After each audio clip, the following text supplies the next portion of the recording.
Good afternoon. We are live at Bobby Strenf Field here on the campus of Poplar Bluff Senior High School for Mules Baseball. And, of course, joining us right now, the head coach of Poplar Bluff, head coach Steve Edwards. And here today, Coach, it is your Mules against the Sikeston Bulldogs, big conference rival. And then, of course, the green uniforms representing a very special day around here. Yeah, it is. And one of our own comes home today. Daryl, played baseball for us, was a great first baseman.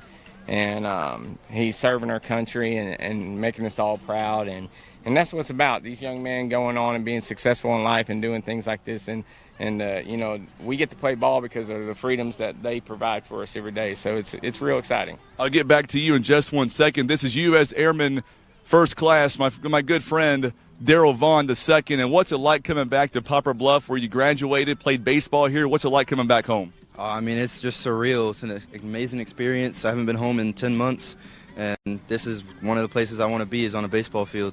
Well, let me tell you, thank you for your service. And what's it like seeing your former team wearing these awesome green jerseys to represent our U.S. military? It means everything to us. For me and my comrades in the military, seeing the civilians come out and support us as we support them, this is a dream come true, definitely.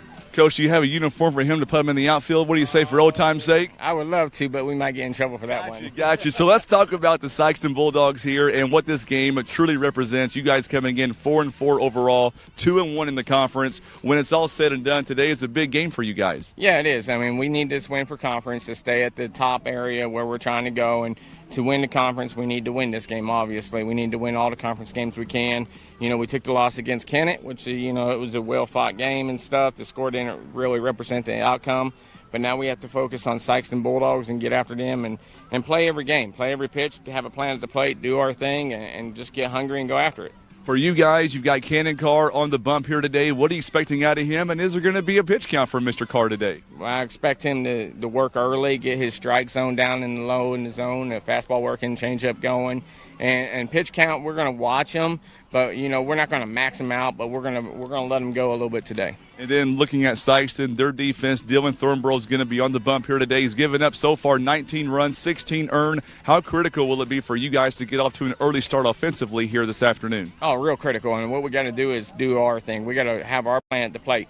Obviously, he's had times where he's a little wild, and there's times that he's lights out. So hopefully he's a little wild, and we need to work his pitch count and get where we need to be and get in their bullpen and get after it a little bit. I want to get back to the hero coming up in just a moment. To beat Sikeston, to go to 5-4, 3-1 in the conference, what can you guys do against Sikeston early to get this victory? Be aggressive and be us. Go after it. Have that confidence, have fun, and be that dog and get after him. All right, I'm going to sit here and talk to Mr. Vaughn for a second. Is that okay, Coach? All right, so Mr. Vaughn joining us once again. What's it like to come back home and you see your team playing Sikeston? It's a big rival when you were in school, and here you are coming back home. Tell me, what's the emotion going through your mind right now watching your team take on a big rival back in your day? When we used to play Sikeston, it used to be a big game for us every year, and it was something that we always considered to be super fun, and I just want to see those boys play their hearts out and get a dub. So what's it like going from high school into the U.S. Air Force? What's been some of the biggest adjustments for you so far? It's just you have to grow up quick, and, you have to adapt and overcome, and I think I've taken that in stride, and I've got plenty of teammates and wingmen to help me go through that. Well, I know coming up here in just a few moments, they're going to be honoring you on the field, so we'll let you get ready for that. And thank you again for your service, and most importantly, just thanks for hanging out with us today. We appreciate it. Thank you. You betcha. My good friend Daryl Vaughn joining us live, U.S. Air Force. And, of course, we are just getting started. Mules baseball coming your way, bottom of the hour. It'll be the Mules and the Bulldogs. We'll go to a quick timeout and come right back. You're listening to Mules baseball on the Southeast Sign and Graphics Mules Radio Network.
And making my way back into the broadcast booth here this afternoon. So thankful to be able to go on the field and talk to U.S. Airman First Class, my good friend Daryl Vaughn II.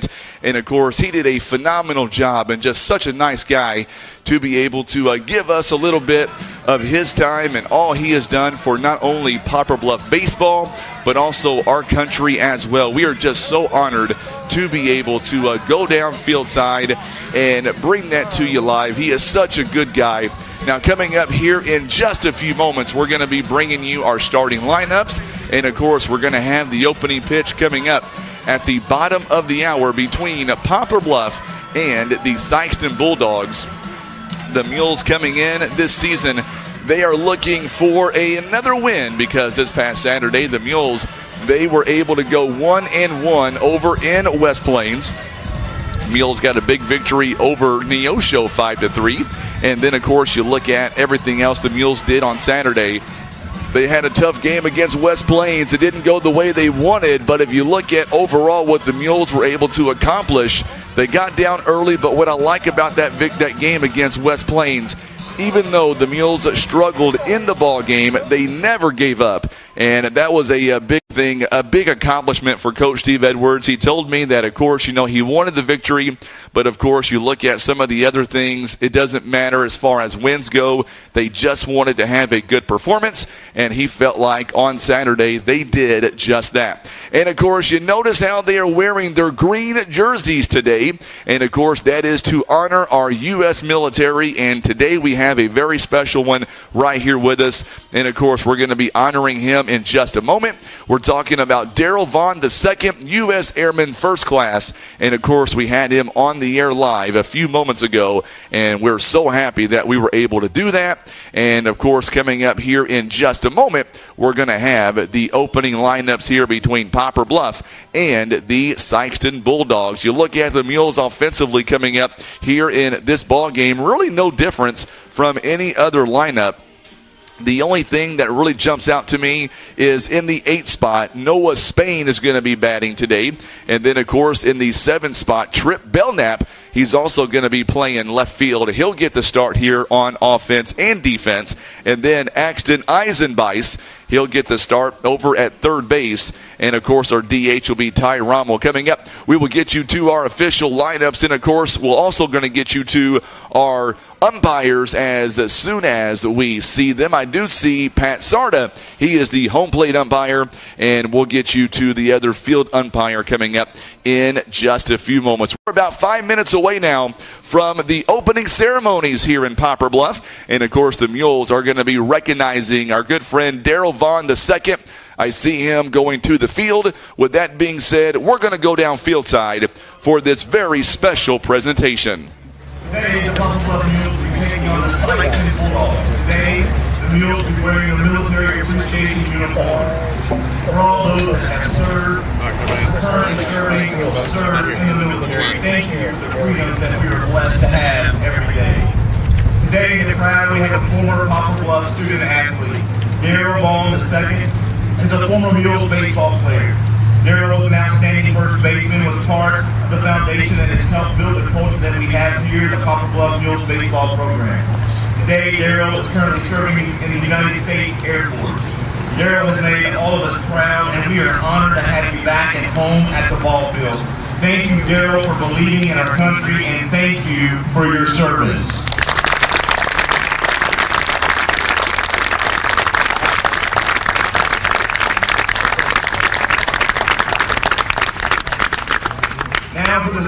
Just a great moment there by Coach Steve Edwards and, of course, Daryl Vaughn II. Now we're going to get to our starting lineups here. And, of course, leading things off for the Sikeston Bulldogs, Jacob Leavitt.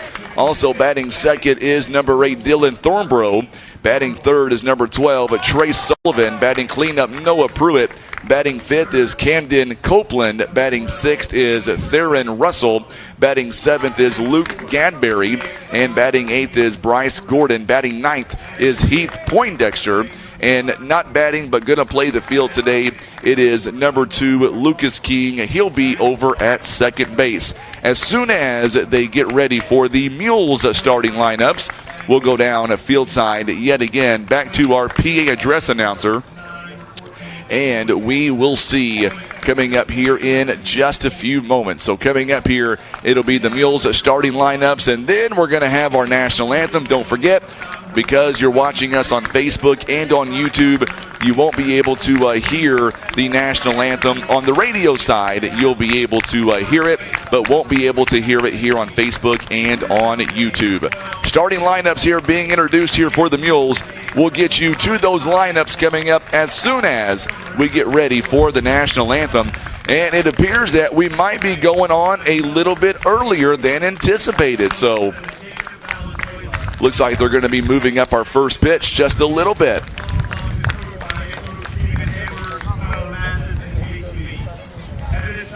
Let's go ahead now. We're going to rise for our national anthem. If you're listening to us on Facebook and YouTube, we'll have to pause the audio for just a moment.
With our national anthem, and that means one thing. We are about to get started now for the opening pitch live in Poplar Bluff. Let's go ahead now and run down our starting lineups here once again for the Sikeston Bulldogs, and we'll start offensively. Coming in this game, 1-9 overall. They're going to lead things off with the center fielder, number 18, Jacob Levitt. Also batting second, he'll be the pitcher, number 8, Dylan Thornborough. Batting third at third base, number 12, Trey Sullivan. Batting cleanup, the DH man, at number 13, Noah Pruitt. Batting fifth at first base, number 21, Camden Copeland. Also batting sixth at shortstop, number 4, Theron Russell. Batting seventh, he'll be the catcher, number 5, Luke Gadberry. Batting eighth at right field, number 16, Bryce Gordon. Batting ninth at left field, number 14, Heath Poindexter. Not batting but playing second base is number 2, Lucas King. Now the Mules' defensive starting lineups, they will look a little bit like this. In left field, at number 34, Trip Belknap. At center field today, it'll be number 7, Jacob Valenzuela. Over in right field, at number 27, Kobe Greenwald. Looking around the horn, it is number 3, Axton Eisenbeis. At third base, at shortstop, number 1, Brady Robertson. Over at second base, number 11, Noah Spain. At first base is number 40, Kason King. Behind the plate, he is in possibly maybe all conference, maybe all state, number 5, Jacob Ballard. And on the mound for the Poplar Bluff Mules, he is the right-hander. It is Cannon Carr coming in this season. He is 0-1 so far this season. He's got an ERA of 7.269. He has pitched 8 2/3 innings, giving up 12 hits, 17 runs, 9 earned, 9 walks, and 9 strikeouts. He's also thrown 1 hit by pitch, 4 wild pitches, and for fun, 1 walk so far this season. All right, so here we go. We are about to begin the opening pitch here live in Poplar Bluff. It is a beautiful 71 degrees, and we are officially about to begin underway. It is 4:21, and we are underway, and a strike called right down the middle, and that's how the ball game will begin for Cannon Carr. So now Levitt steps in, no balls and a strike. There's a swing and a miss, so quickly now, no balls and 2 strikes. Getting started 9 minutes early today than what we were anticipating, and I'm okay with that. Remember, we're also broadcasting this game on Facebook and on YouTube. There's a ball outside, 1 ball and 2 strikes. Our YouTube channel is River Radio PB. That's youtube.com/River Radio PB. Here is the 1-2 pitch, and rung him up. He is down on strikes. So a great start here by Cannon Carr, and that's going to bring in now the pitcher, Dylan Thornborough, who is batting second in the lineup. So now Thornborough comes in. He has been just a great athlete for Sikeston all the way around. Great baseball player, football player at that. And he takes ball 1 a little bit high. So 1 ball and no strikes here for Dylan Thornborough. He is coming in to the season here for the Sikeston Bulldogs. Thornborough this season, he is batting .269, and there's a strike called right down the middle. So Thornborough this season, he's got 7 hits so far, 6 base hits, 1 double. He's also driven in 1 so far this season. There's a high fly ball out towards center field. Valenzuela gets underneath it, and not much of a wind concern today. There's 2 up and 2 down here in the first inning. Good start here by Cannon Carr, and that's going to bring up now Trace Sullivan, the third baseman. He will step in with 2 outs and nobody on base. So Trace Sullivan now, he is the third baseman. He will step in, and he is batting .333. Another hot shot. This one out towards center field. This one may get down for a hit. It will.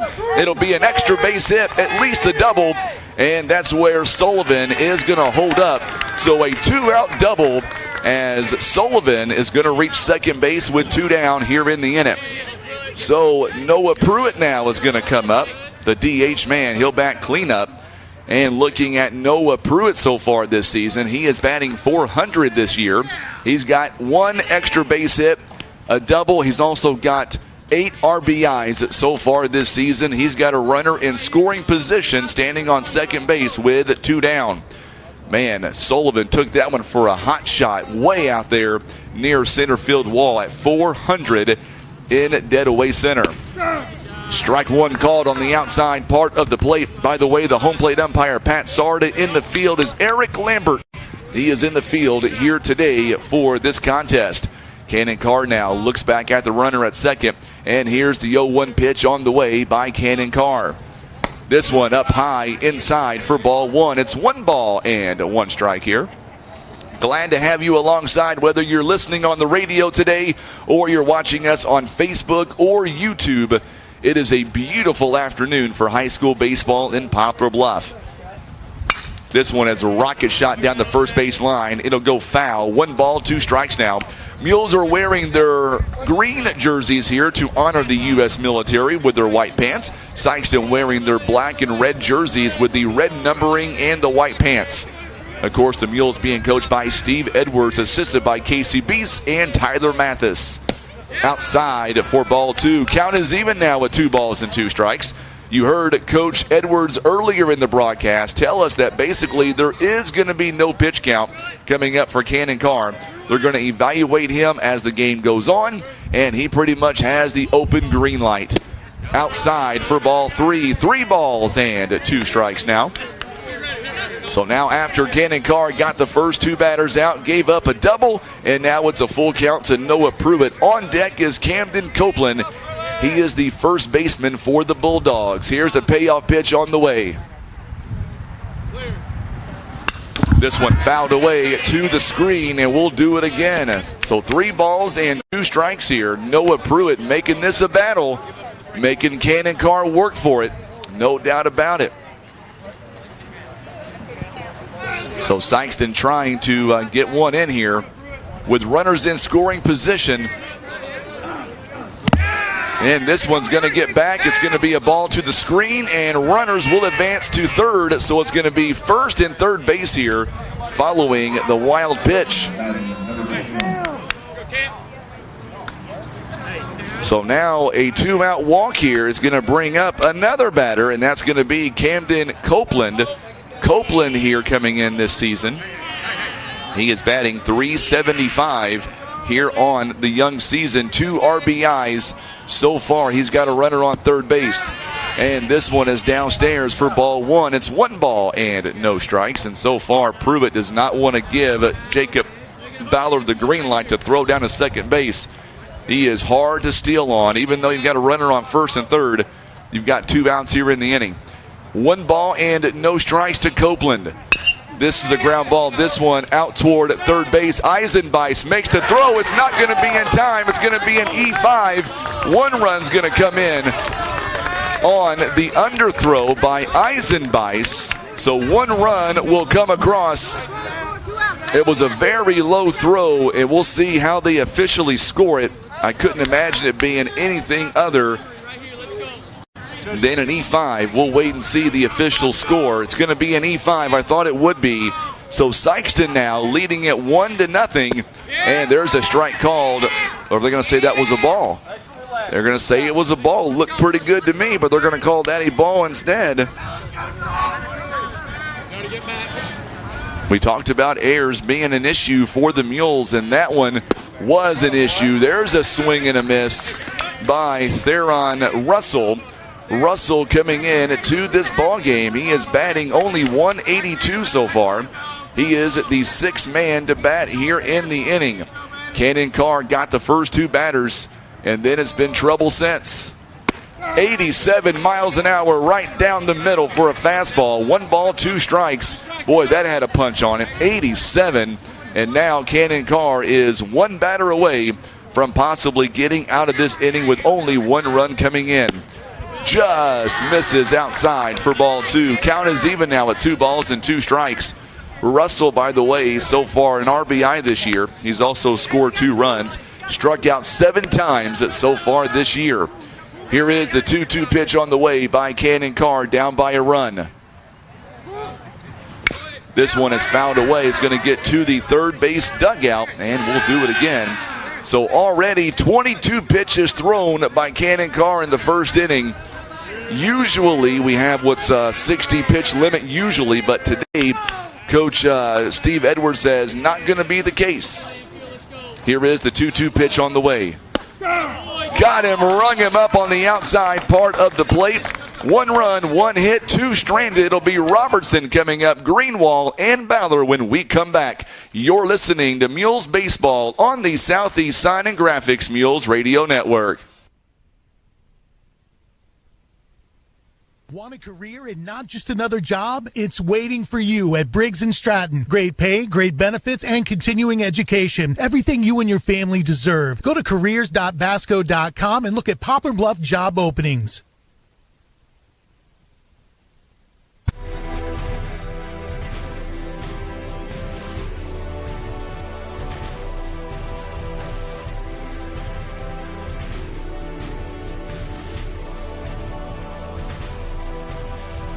So the Bulldogs, they strand a runner on first and at third base, and now we go to the bottom half of the inning, and we'll see what the Mules can do down by a run. The Mules are going to lead things off here with Brady Robertson. He is over at shortstop. He'll bat first. Batting second, number 27, Kobe Greenwald. He'll be at right field. At number 3, Jacob Ballard. He'll be the catcher.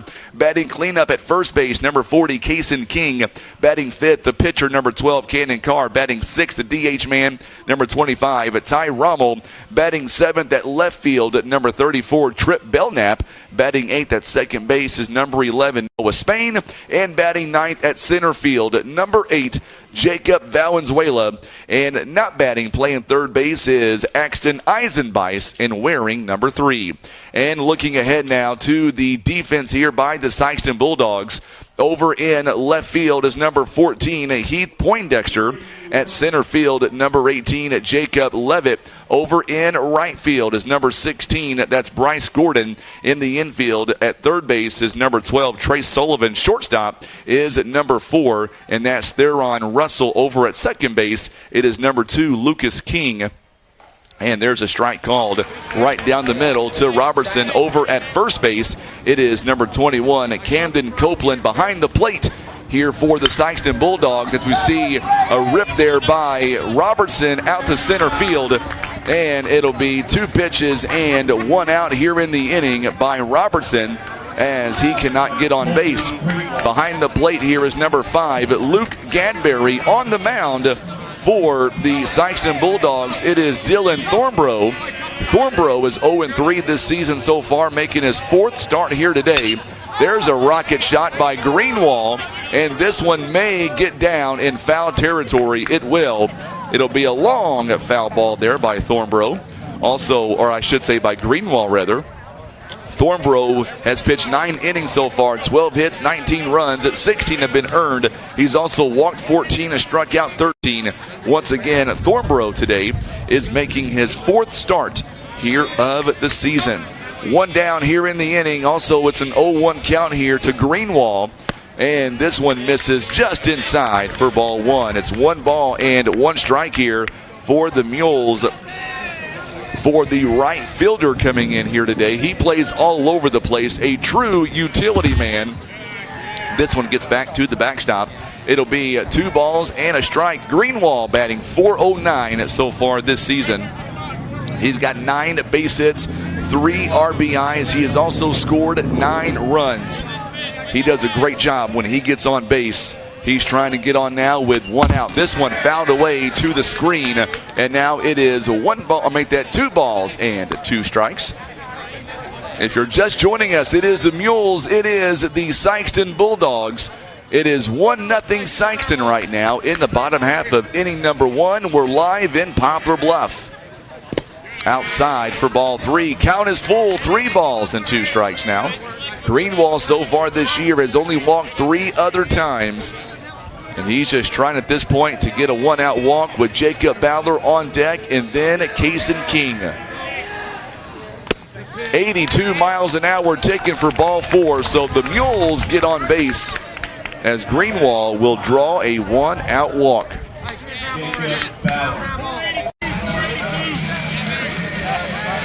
So now Jacob Bowler coming up to the plate now. Bowler, he has done some damage this year, batting .400 so far this year. He's got 7 base hits, 2 doubles, and 1 triple.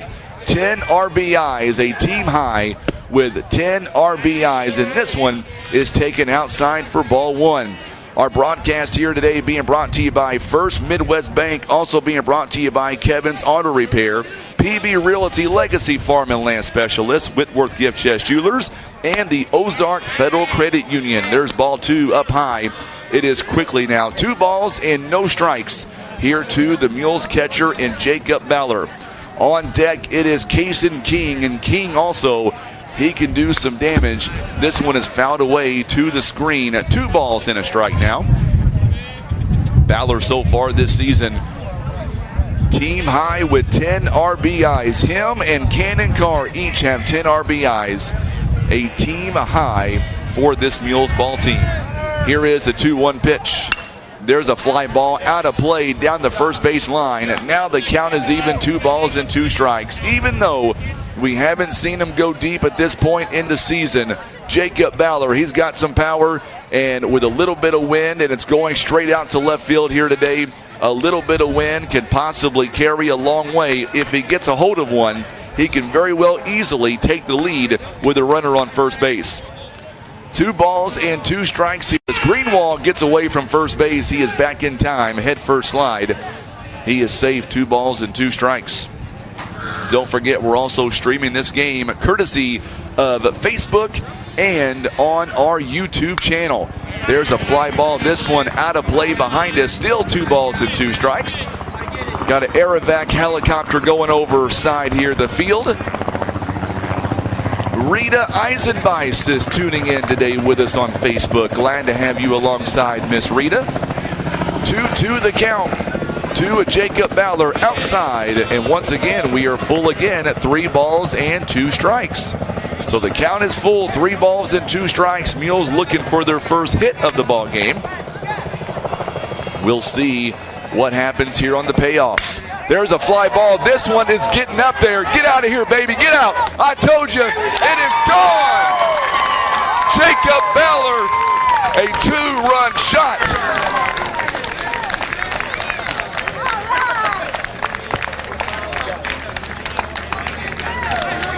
So Jacob Bowler, I just got through saying if he gets a hold of one with the right amount of wind, He could go downtown. It is the first Mules home run this season. It is a 2-run shot. So now the Mules on top here. They lead 2-1. And Kason King now taking strike one right down the middle. What a shot by Jacob Ballard. My goodness.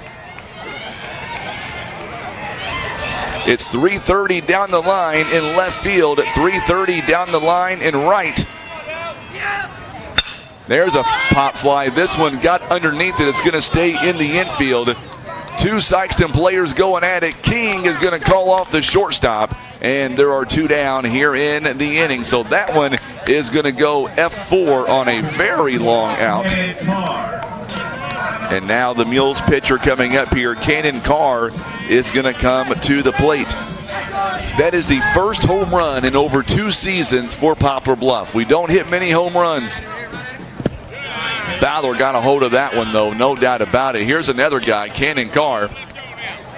He's got some power, and he can honestly take one for a ride as well. Mules lead it 2-1. This one's inside for ball 2. 2 balls and no strikes. So much like Cannon Carr back in the first inning, Cannon Carr threw 23 pitches the top part of the inning. So far, Thornborough is working on pitch 20. Up high for ball 3. 3 balls and no strikes now. To the Mules pitcher and the DH hitter, Ty Rommel awaits on deck. Here's the 3-0 pitch in there for a called strike one. 3 balls and a strike now, as the Mules have regained the lead here in the bottom part of inning number 1 on a 2-run shot by Jacob Ballard. This one fouled off to the third base dugout. And now it is a full count. 3 balls and 2 strikes. So each pitcher is going to throw at least 23 pitches here in the first inning. This one fouled away to the screen. So we'll do it again at 3 balls and 2 strikes. Nice crowd here filling in for Poplar Bluff. Also quite a few Sikeston fans making their way here as well. 2-1 now. Mules leading it. Here's the payoff pitch. Up high, it'll be a 2-out walk here as Cannon Carr will trot down to first base. Second walk of the inning by Thornborough. And now Ty Rommel coming up. We may get a courtesy runner coming in now for Cannon Carr. We will. And it looks like it's going to be number 9, Dylan Hall will be the man coming in for Poplar Bluff here as Ty Rommel coming up. Ty Rommel batting .368 this season, 5 RBIs. And throw back over to first base is not in time as Dylan Hall slides back in and able to get back. Mules Baseball proudly presented by Air Solutions, First Choice Insurance, Los Margaritas, Mayas, and Taco Taco. There is strike one called. Also being brought to you by Christian Automotive and Tire, Larry Hillis Dodge, Briggs & Stratton, the Scott Law Group LLC, and the Bank of Missouri. And there is ball 1 taken outside. 1 ball and 1 strike here as Dylan Hall standing on first base with 2 down here in the inning. Don't forget, we're also on Facebook and on YouTube, and there's a rocket shot by Ty Rommel. Rommel's got a base hit, a 2-out base hit, and now runners are on first and second base here with 2 down in the inning. What a shot by Ty Rommel. And now Trip Belknap is going to come up to the plate. Belknap so far this season looking for his first hit of the game, or of the season rather. He also has an RBI on a sacrifice fly. So now runners on first and second base here with 2 down to Trip Belknap.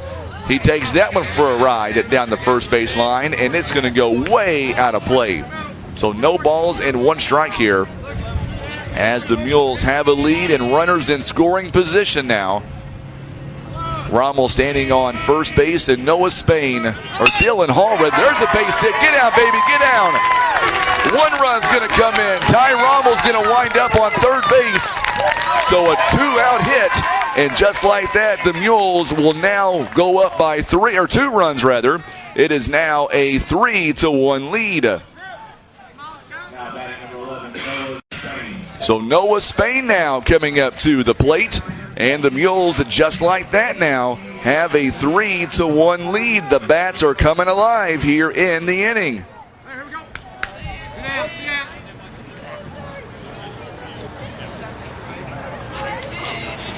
So Noah Spain going to come in, and he takes ball one just a little bit high. Noah Spain batting 167 on the season.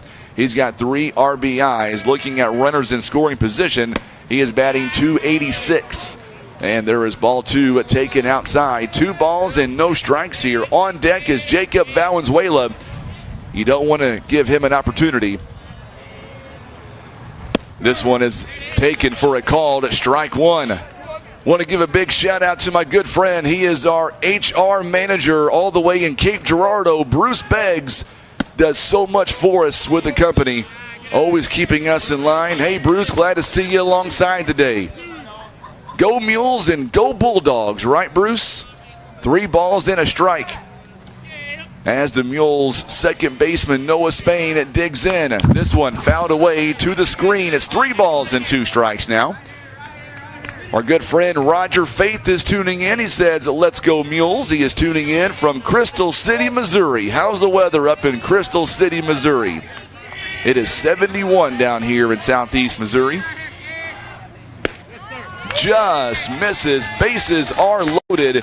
And now a third walk of the inning has been issued, and now the Mules have them loaded. So now Valenzuela coming up to the plate now, batting 294, 2 RBI so far this year. And let's see here. With runners in scoring position, he is batting 667, and that's going to bring out the coach now for the Sikeston Bulldogs. And we'll wait and see what he does here, as Dylan Thornborough had 2 outs in the inning, and then everything has kind of went down a little bit, but they're only down by a couple of runs, and the coach is going to go ahead and leave him in the ball game right where he is. Corey Atkinson is going to be the acting head coach today. Also, Ben Klein is the assistant coach. Josh Hopkins not with the team here today. Roger says, 70 and beautiful in Crystal City. I feel you. It is that way here in Bluff as well. It got me a little bit nervous this morning. The rain held on longer than I thought. And we are back to Valenzuela. Ball 1 taken up high. Valenzuela on the year batting 294. He would love to get a hold of one, give his Mules a little bit more of a cushion, up 3-1. There's a fly ball. This one could be a present to Sikeston. King is going to be waved off by the center fielder, Levitt, and that's how the inning will come to an end. The Mules are going to leave them loaded. They get 3 runs on 3 hits, and they leave at 3 on base. Gadberry, Gordon, and Poindexter when we come back, and the Mules are up 3-1. You're listening to Mules Baseball on the Southeast Sign and Graphics Mules Radio Network. Whitworth Gift Chest Jewelers is a third-generation family-owned jewelry and repair store who have served the Poplar Bluff community for over 60 years.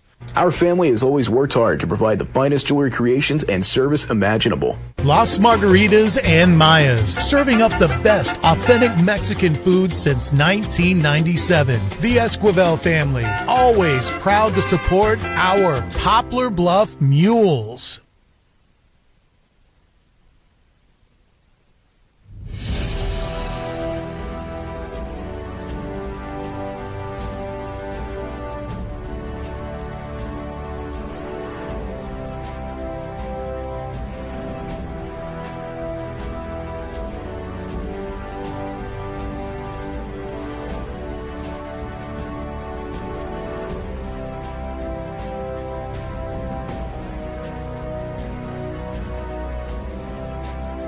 So the Mules strand 3 runners here, and of course now the Mules go back to work on defense. It'll be Gadberry, Gordon, and Poindexter all due up here for the Bulldogs at 7, 8, 9.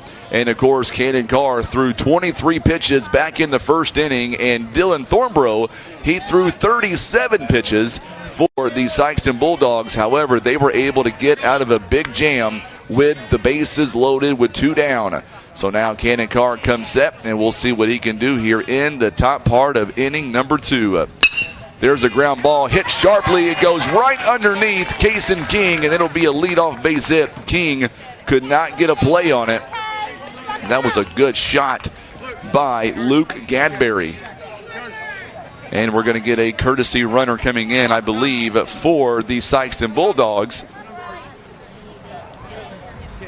We are going to get a courtesy runner for Gadberry.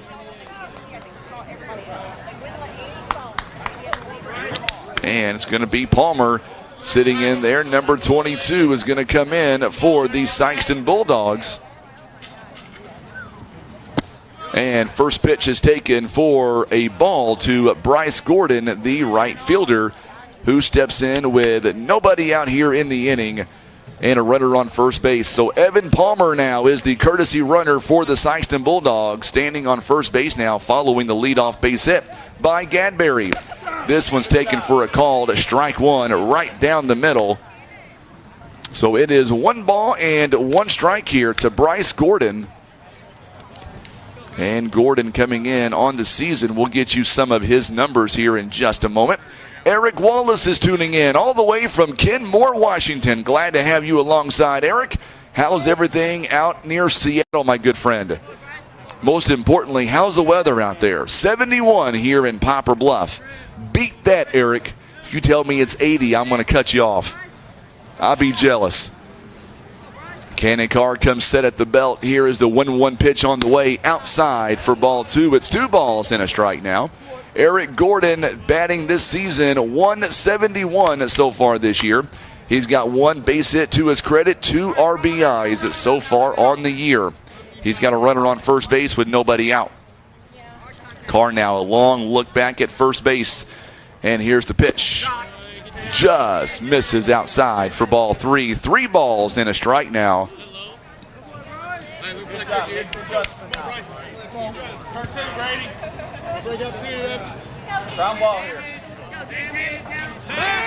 And throw back over to first base is not in time as Evan Palmer gets back in head first. He is safe.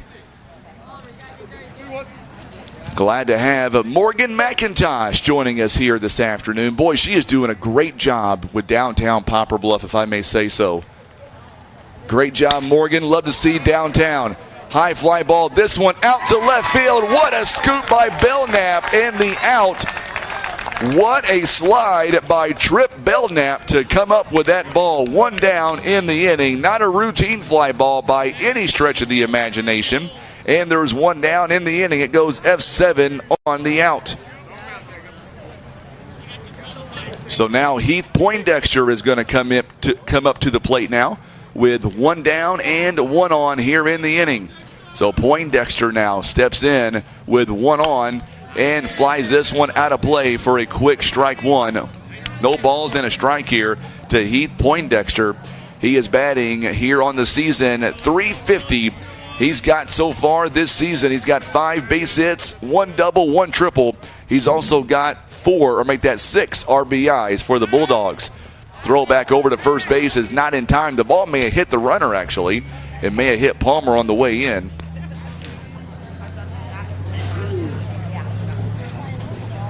Hey, nice ground ball here, Cannon. So now, as Cannon Carr comes set at the belt, here's the pitch. It's up high for ball 1. 1 ball and 1 strike. No, Morgan, I meant every word of it. I had my good friend Matt Winters live in the studio talking about you the other day with everything that we're doing in downtown Poplar Bluff and all the visions that you have. Revitalizing is the word he is using, and it looks amazing down there in downtown Poplar Bluff. This one's taken for a ride out of play. Think it may have hit a car. That may have been yours, Tim. I heard a thunk in the crowd, Mike. If it is your vehicle, we'll give the bill to Bruce Beggs. We'll give that bill to him. Here's the 1-2 pitch. Just misses downstairs for ball 2. 2 balls and 2 strikes.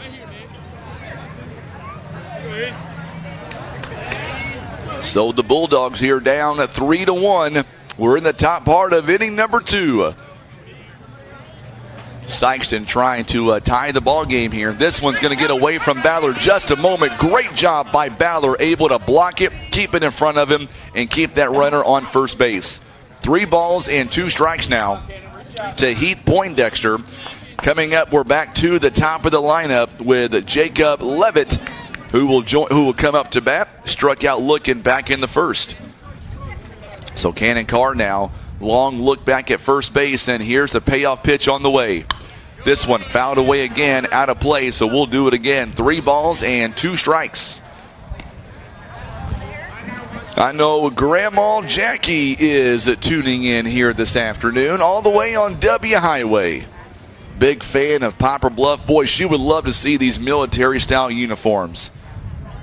Grandpa was in the Navy, so she would love to see the recognition that these boys are doing for the U.S. military. It's been a hard week for Poplar Bluff sports over the last week or so. I know on Sunday, the boys baseball team, they got together. We'll talk to head coach Steve Edwards after this game. And there's a 1-out walk. So now runners on first and second base now. And we are back to the top of the lineup. I was going to say the boys baseball team, they got together as a group. And they all decided to join Coach Edwards on Sunday. They all went to church together. It was a nice moment for head coach Steve Edwards. This team really come together on Sunday. This one is taken for a ride down the third base line. It'll go out of play, no balls and a strike as Jacob Levitt now comes in, struck out looking back in the first. And it's quickly no balls and a strike. So now the Bulldogs, they've got something going here in the second inning with 2 runners on and 1 away. Good changeup by Cannon Carr, but just misses a little bit high. 1 ball and 1 strike. Get back. Good feed. Clear. This one is taken once again out of play behind us. 1 ball and 2 strikes. Hey, here we go, Jake. So now Cannon Carr trying to at least get an out here over Levitt, who is standing in with 2 on, 1 batter out. Here is the 1-2 pitch on the way by Cannon Carr. Now the batter calls time, and he is granted time. And we'll do it again. Coming up in the bottom part of the second inning, Mules will be back to the top of the lineup. It'll be Robertson to lead things off. Runners step away from first and second base. Here's a pop fly. This one is called off by Kason King or Cannon Carr. Which one won it? Cannon Carr is going to do a double play. Oh, my goodness. Miscommunication on the Bulldogs, and the Mules will get out of the inning following the double play. It is a F1 and then a 1 unassisted on the double play. Mules still lead 3-1 on the Southeast Sign and Graphics Mules Radio Network. Kevin's Auto and Tire is a family-owned one-stop shop for fast, friendly, and affordable automotive services with the latest tools and technology as well as their time-tested automotive knowledge. They're guaranteed to get your vehicle fixed without breaking the bank. Eye Care Specialists is committed to the protection and the preservation of the precious gift of sight. Nothing is more important than your eyesight. That's the way the doctors of Eye Care Specialists see it.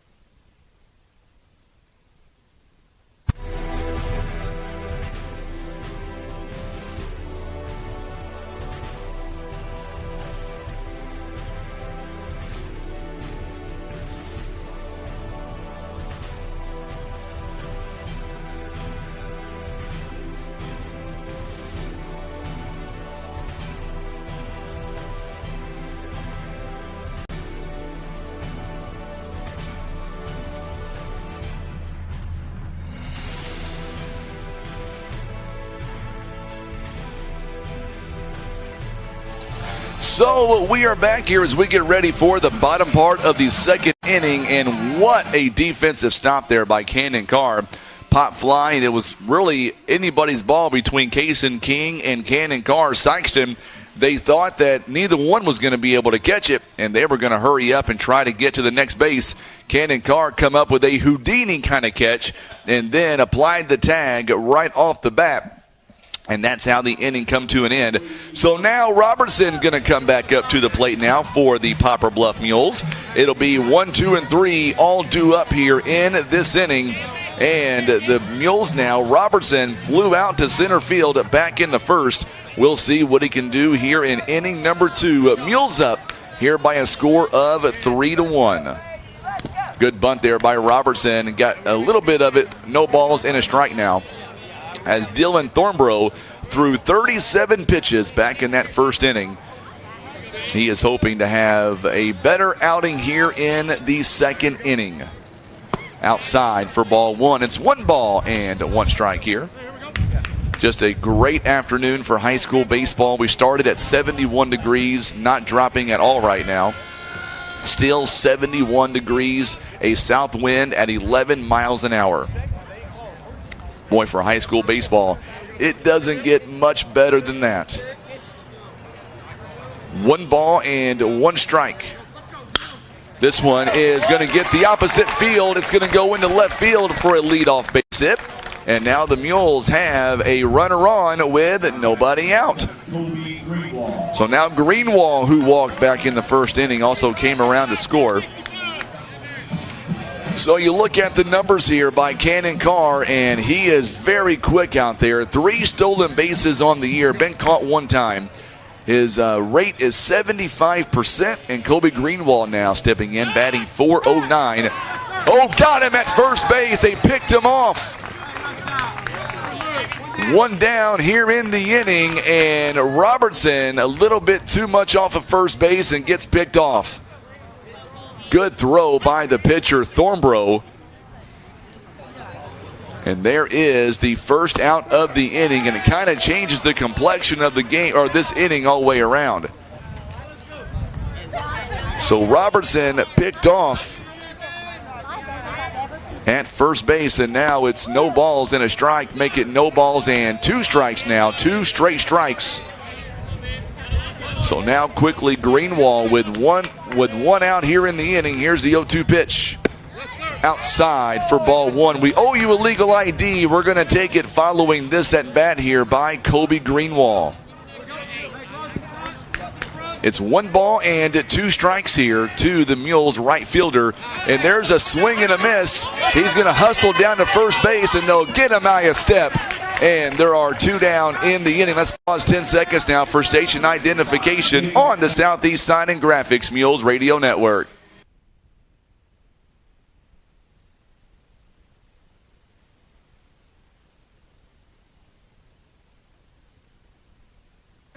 I'm Frankie Castillo. It is 4:59 here on this Tuesday afternoon, and we've got Mules and the Bulldogs here live in Poplar Bluff. And Jacob Baller, who stepped in and got a 2-run homer back in the first, now bats with nobody on here in the inning, and 2 down. 2 balls and no strikes here quickly to Jacob Baller. Kaysen King awaits on deck. King flew out to second base back in the first. So now Ballard digs in at 2 balls and no strikes here. Takes strike 1 right down the middle. You can hear Coach Edwards out there telling his team, stay focused. 2 balls and 1 strike. Swing and a miss. He tried to go downtown with that one too. It's 330 down the left field line and the right field line. It is 400 straightaway center. This one gets away. So now it's a full count, 3 balls and 2 strikes. By the way, coming up on Thursday, Friday, and Saturday, we're going to hit the road. We're going to Tulsa, Oklahoma for Poplar Bluff. Mules are going to have not 1 but 4 games in 3 days coming up. And we'll have much more details coming up tomorrow morning during our KWOC morning show. There's a ground ball. This one taken by Sullivan. Good throw over to first base in time. So after the pickoff there at first base, the Mules go 1, 2, 3. No runs, 1 hit, nobody left on. Thornborough, Sullivan, and Pruitt all coming up with the Mules leading 3-1. You're listening to Mules Baseball on the Southeast Sign and Graphics Mules Radio Network. Some things have changed since 1952. We changed our name, expanded our territory, and added branches in the communities we serve. But the most important thing remains the same. We treat our members like family. Experience the credit union difference. Ozark Federal Credit Union. Membership eligibility required. Insured by NCUA. Christian Automotive and Tire. Quality name brand tires that you know and trust. They also have ASE certified mechanics that have the training, tools, and knowledge to fix your vehicle right the first time. Business 67 South in Poplar Bluff.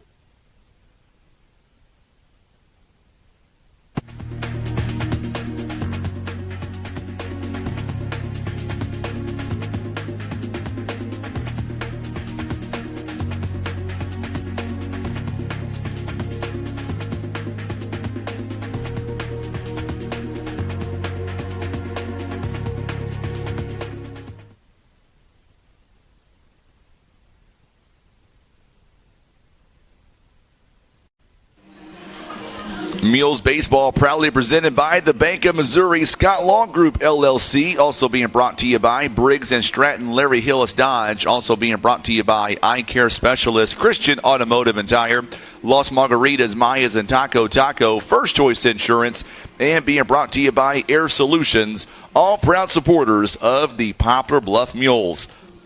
And, of course, Cannon Carr now going back out on the mound for his third inning of work. And he will have batters 2, 3, and 4 all coming up here in the top part of inning number 3. And the Mules lead 3-1 after a monster inning back in the first, led by Jacob Ballard with a 2-run blast over the left field wall. So now Dylan Thornbrough going to come in batting right-handed. He's 0 for 1, flew out to center field back in the first inning. We'll see what he can do as we get started here in the third inning. 2, 3, and 4 all due up against Cannon Carr and the Mules. Here is the offering on the way. Fly ball taken, this one out toward Belknap. He gets underneath it and is not going to be able to make the catch. So I knew he was having trouble with that one the moment that left the bat by Thornbrough. And we're going to give that one a double, a leadoff double here, as Belknap could not make a play on that ball. So Thornbrough gets on with nobody out here in the inning. Second double of the ball game here by Sikeston. The last time they doubled, Trace Sullivan came in to score. Here is the pitch on the way. This one taken for a call to strike one on the outside part of the plate. So Trace Sullivan, he doubled his first time. He also came around to score. So Sullivan trying to possibly drive in a run here, standing on second base with nobody out. This one's going to get away. The runner taken off, and they're not going to have a play over at third base. So Thornbrough takes off on the wild pitch, and he winds up on third base. 1 ball and 1 strike now. So Sullivan here batting .333 on the season. He's got 4 RBIs, and he's got a golden opportunity here to cut into this lead and make it 3-2. And Ballard gets away from him, throws over to Cannon Carr, not in time, and the ball goes near first base. They would have had him, I thought, if it would have been fielded cleanly. So back-to-back wild pitches, and Thornbrough is going to come in to score. And now it is 3-2. So now nobody on for Trace Sullivan. It's 2 balls and a strike. And it's 3-2 now as the Mules lead by a run. And this one gets away again from Jacob Ballard. It goes out of his glove. It's 3 balls and a strike. So now Noah Pruitt, he awaits on deck. He walked, and then Camden Copeland, who grounded into an error by Axton Eisenbeis. He was able to reach on an error. Looks like Sikeston's got a man warming up in their side of the bullpen. We'll get you a name on him coming up in just a moment. 3 balls and a strike here as, once again, time called at home plate. So Sikeston 3-2 now. Mules lead it by 1. Here's the pitch on the way, and it'll be a walk coming up.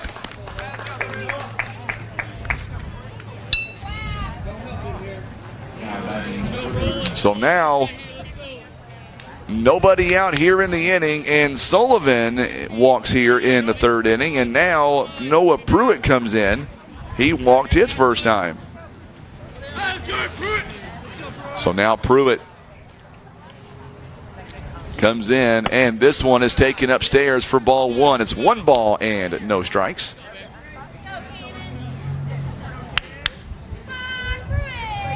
So Heath Poindexter is the man warming up in the bullpen right now for the Sikeston Bulldogs. Poindexter might be coming in early than anticipated here. It's 2 balls and no strikes. As Pruitt now coming in, he is batting .400 this season. He's got 10 hits. He's got 9 singles and 1 double. He's also got 8 RBIs so far this year. There's this one just misses downstairs. Thought that was a strike. 3 balls and no strikes here. Mules lead it 3-2, but it's a rocky start here to this 3rd inning as 1 run's already come across. Strike 1 called, 87 miles an hour by Cannon Carr. That had some stink on it, no doubt. Mules trying to get out of this inning, not giving up any more damage. It's now 3-2. Bulldogs trail by a run. And this one is ball 4, and we may get a pitching mound visit here by Coach Steve Edwards. Back-to-back walks here in the inning. The first 3 men have reached here in this 3rd inning. So Camden Copeland coming in now, grounded out to 3rd base his first time. He was able to reach on an error. And now Sullivan standing on 2nd base, and Pruitt leads away on 1st. Swing and a miss. Way to come back with that pitch by Cannon Carr to Camden Copeland, who once again reached back in the 1st inning on an error. Copeland batting .375 on the season. This one is fouled away to the screen, and now it's no balls and 2 strikes. So Poindexter is already done warming up in the bullpen. He might be ready to go here in the next inning, depending on what happens here in the top part of this inning. It is 3-2 now. Mules lead by a run. Time called here by Copeland, and it was granted right before Carr released.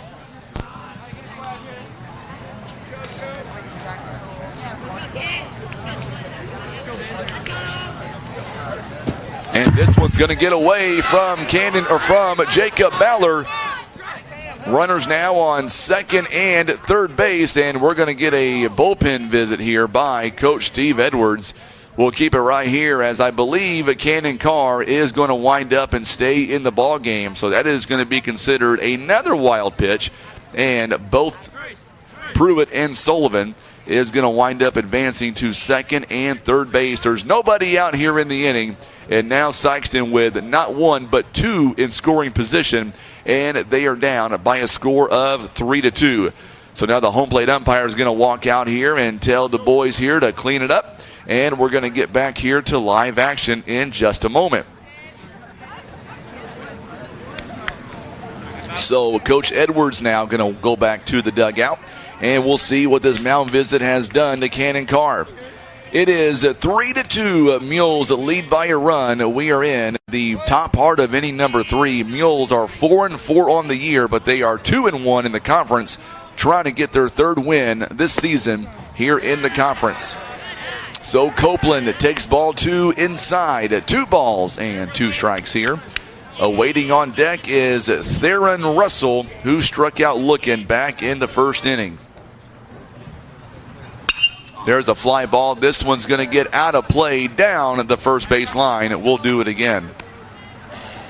Already 16 pitches thrown by Cannon Carr in the inning. He's at 56 right now. We were told that after Cannon Carr comes in, Trip Belknap is going to come in to pitch, and then possibly Jake Valenzuela if it's able to get that far.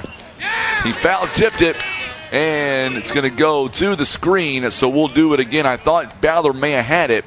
It would have been the 1st out of the inning, but instead it gets to the backstop, and it'll still be 2 balls and 2 strikes. Sullivan now the tying run on 3rd base. Pruitt the go-ahead run, standing on 2nd base. Big lead there at 2nd. And here's a 2-2 pitch on the way by Cannon Carr. Swing and a miss, and that's a big out. Huge out as Copeland down on strikes, 1 down in the inning. So now Russell coming in. Theron Russell going to come in. He is the shortstop. And he struck out looking back in the first as well. He is batting .182 so far this season, and Cannon Carr is just trying to get out of the inning. This one is going to go foul on the bunt. I like the effort, though, by Russell. Think he caught the Mules off guard a little bit, especially there at first base. I'm not sure, Tim. Let me look. Looks great on my end, my friend. By the way, we are still streaming this game on Facebook and our YouTube channel. Our good friend Ron Withrow is tuning in now. This one's going to get away from Ballard. Good job, though, keeping it in front of him. 1 ball, 1 strike.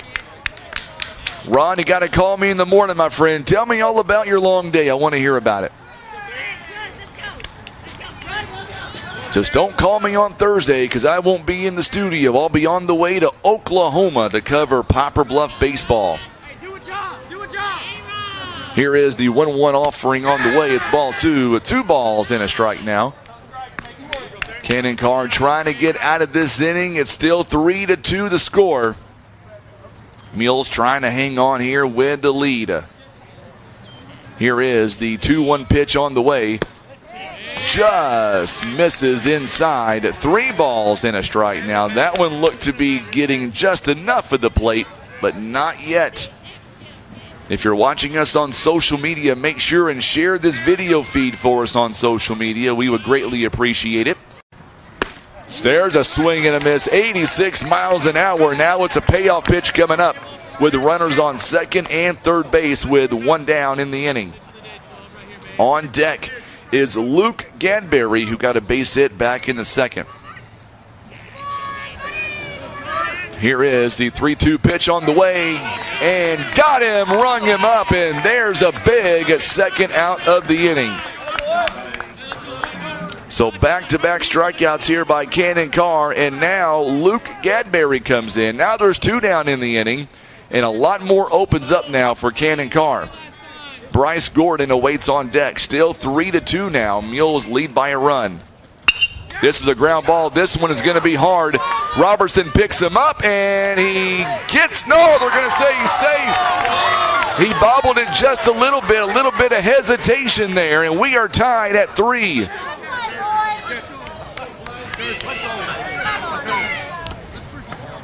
So now it is 3-3 now is the score following Luke Gadberry, an RBI base hit. There was a little bit of hesitation when Robertson fielded it, and the ball was shifting, so I get why there was hesitation, and that's what caused the safe call at first base. There's a swing and a miss. This one by Bryce Gordon, who flew out to left field back in the first inning. He was actually, a hit was taken away from him when Belknap made that slide catch. Runners on first and third base now. Runner takes off, and they've got him nailed. Got him. There you go, Jacob Ballard. I told you, you don't want to take off on him. He is hard.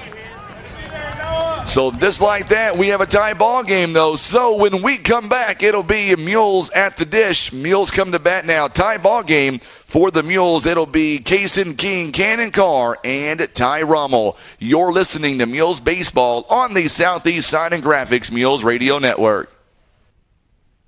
Go Mules! The Bank of Missouri wishes the Mules a fantastic season. Live well, play well, bank well. At 130 years strong, you can count on us to support you through all the seasons of life. The Scott Law Group, a family-owned firm providing trusted legal counsel for matters pertaining to real estate, personal injury, criminal, and family law. Call 785-4688 or online, scottlawgroupmode.com.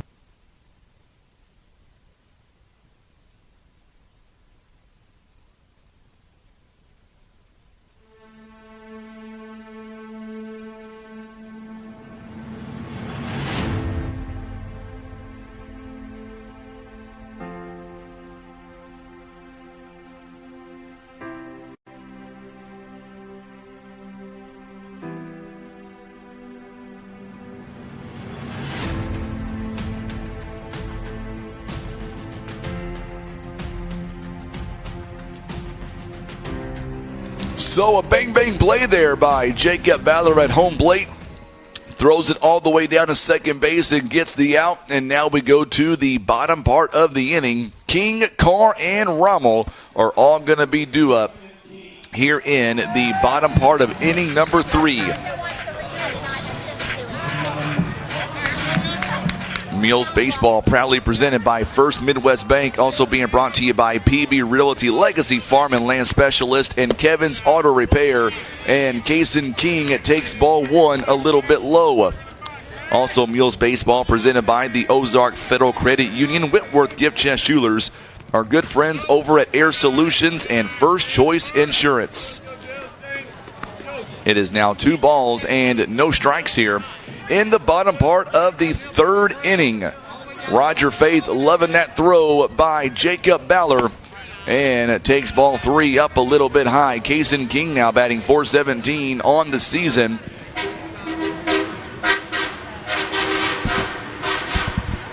All right. And there is a 4-pitch walk there to Kaysen King, the Mules first baseman. And Mules have 1 on and nobody out here. Their leadoff man is aboard for the 2nd time in this game. So Cannon Carr now coming up to the plate. Would love to be able to help his own cause here.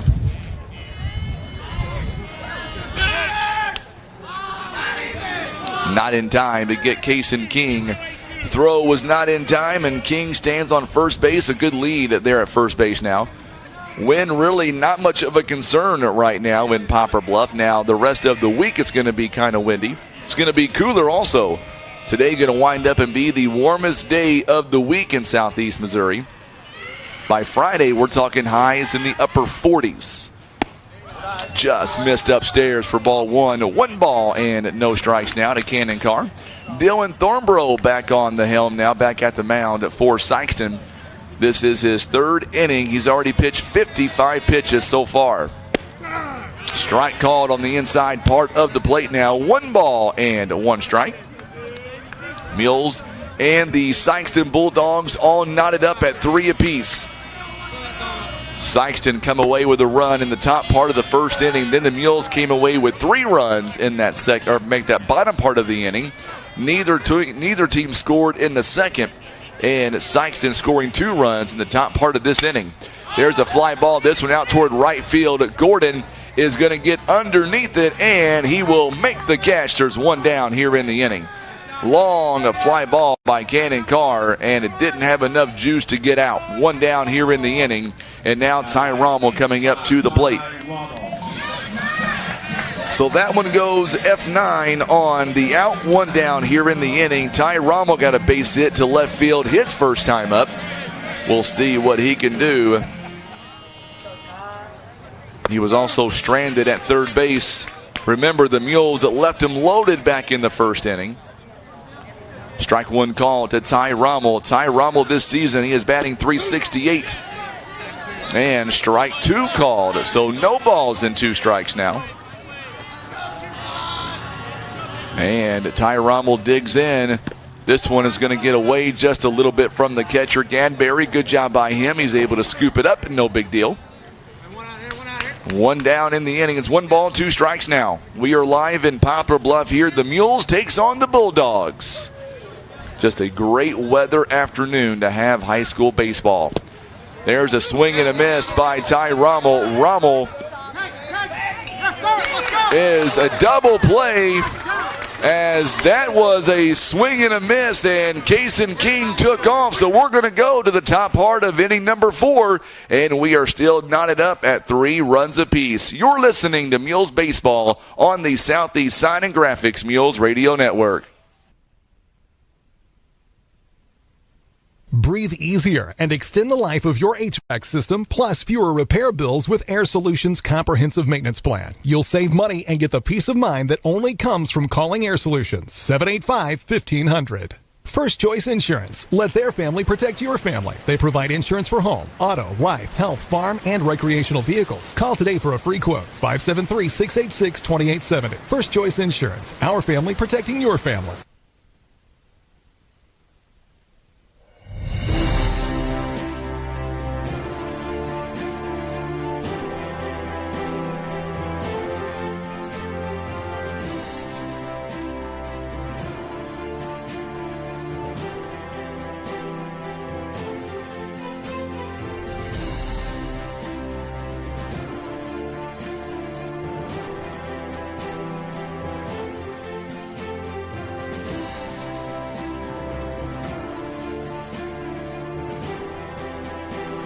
The old strike 'em out, throw 'em out episode happened back in the bottom part of that third inning as Kason King thought, not sure what he was thinking, he took off and Ty Rommel swung and missed, and they had Kason King dead to rights, and that's how the inning comes to a close.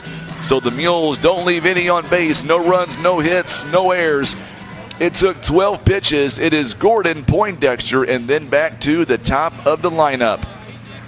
You look at Dylan Thornborough.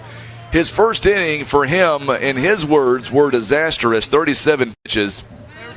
He's only thrown 25 cents. 13 in the second, 12 in that third inning. And here we go in the fourth now. Bunt showed, and he pulls it back in time for ball one. Bryce Gordon, who batted last inning, but then Jacob Ballard got him out of the inning, steps in and takes ball one inside. Cannon Carr now looks again. Here's the pitch, and this one fouled away toward the screen. 1 ball and 1 strike. And coming up next here in the inning, it is Heath Poindexter. He would be the next pitcher for the Bulldogs. And here is the 1-1 offering on the way in there for a call to strike 2. So now the Mules are ahead here, 1 ball, 2 strikes. We'll see what the Mules here can do with it here. It's going to go here 8, 9, and 1. There's a ground chopper to Eisenbeis. Good carry on the hop and got him at first base. A bang play. So Eisenbeis took it on a weird hop and still able to throw out the runner. 1 down here in the inning. It goes 5-3 on the out. And now Heath Poindexter going to come up, who walked back in the second inning. It was also a double play by Cannon Carr, who started that double play. And takes strike 1 outside part of the plate. Good pitch by Cannon Carr. Boy, the sun looks good here in Poplar Bluff. I know it's messing with Tim on the camera, but man, it looks nice. Strike 2, a nice location by Cannon Carr. That is his zone right there on the outside part of the plate. Cannon Carr once again getting the sign that he wants and comes set. Here's the 0-2 pitch. Goes right back, same location, and there's 2 down in the inning. Back to the top of the lineup now, and we're going to get Jacob Levitt coming in. He struck out looking back in the first and flew out, or popped out rather, in a double play to Cannon Carr back in the second. He is 0 for 2 so far today. Cannon Carr comes set. Here's pitch number 74. It's in there for a call to strike 1. I'm telling you, the outside part of the plate's where he's setting up right now. That's where he is living in this inning. Thornborough sets to a bat next. Needs a 2-out hit. This one is fouled away to the screen. It's no balls and 2 strikes. Cannon Carr, 9 pitches so far this inning. Coming up in the bottom part of inning number 4, it'll be 7, 8, 9 for the Mules. Leading it off will be Trip Belknap. This one fouled again to the screen, and we'll do it again. Still no balls and 2 strikes. Appreciate everybody tuning in here on social media, also listening in on the radio as well, and watching us on YouTube here this afternoon. There's a ground ball. This one is going to be taken. The shift was on. A good job by Noah Spain. Got him by a step. Mules read that very well. Noah Spain on the shift. No runs and no hits and no errors. It took just 11 pitches. It'll be 7, 8, 9 when we come back. We are tied at 3 on the Southeast Sign and Graphics Mules Radio Network. Got Ram Truck Month going on. Fresh inventory arriving daily. We still need your quality pre-owned vehicles. Whether you want to trade or you just want to sell, we want to look at it. The Ram Truck Month is going on now.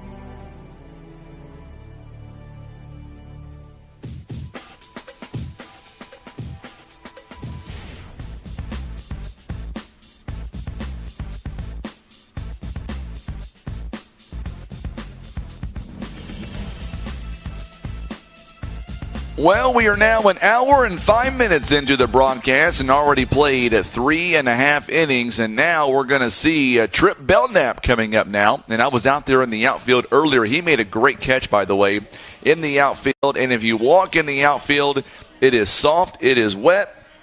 We had a lot of rain yesterday come through Poplar Bluff. But the turf, it looks great, but the outfield, it is soft and wet out there. And you can see that by his jersey pants. If you're watching us on social media, as Belknap takes ball one a little bit low. 7, 8, 9 all due up here. Belknap, an RBI base hit his first time up. He got his first hit of the season. There's a swing and a miss. It's nope, make that 1 ball and 1 strike. To the Mules left fielder. Once again gets it out there for another base hit. He hit that one on the screws. It's a line drive base hit to left field, and Belknap now with 2 hits in the ball game. And he is standing on first base with nobody out. Noah Spain walked back in the first inning. So now we'll see what the Mules can do with it here as Valenzuela also awaits on deck. Spain coming in this season batting 167. Got a runner on first base, and he does the right thing with the bunt. A sacrifice bunt, and he does the job and gets the man over to second base with 1 down here in the inning. So Belknap now standing on second base with 1 down.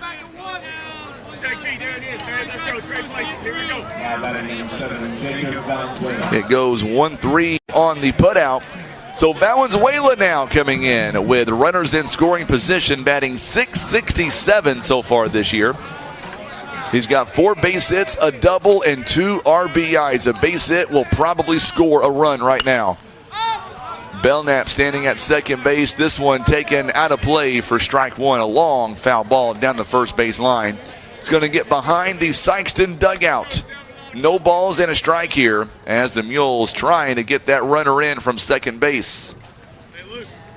So now Gadberry goes out, talks to the pitcher, and kind of settles him down somewhat. Coming up in the top part of inning number 5, it'll be 2, 3, and 4 due up for the Sikeston Bulldogs. A pretty good game right now. We are tied up at 3 apiece. Very low-scoring defensive battle here. Strike called on the outside part of the plate. Good pitch by Dylan Thornborough, and now it's no balls and 2 strikes. Robertson awaits on deck. Robertson base hit back in the second and then picked off. He fouled it away and will stay alive, just stays alive with no balls and 2 strikes. Valenzuela, .667 with runners in scoring position. He's got a great opportunity here with a man on second base. This one again fouled away. This one fouled all the way to the back screen and then back to Dylan Thornborough. Coming up following this one, it'll be the JV time between the Mules and the Bulldogs. Good luck to both teams coming up on the JV side. No balls and 2 strikes. Thornborough trying to get out of this inning. Go-ahead run standing on second. And got him looking on the outside part of the plate. He has called that pitch all ball game. I've got no problem with it. So now Robertson standing in with 2 down in the inning. A base hit back in the second. So now for the Mules are trying to take the lead here in the middle innings. We're going to the 5th inning here coming up. Mules would like to be ahead here in the 5th. Kobe Greenwald awaits on deck. Inside pitch called for a strike 1. No balls and a strike here as Robertson, with runners in scoring position, batting .250 on the season. He would love to pull one to the left side of the field. And he does just that, but he lines out instead. So it's a line out. The Mules are going to strand a runner standing on second base.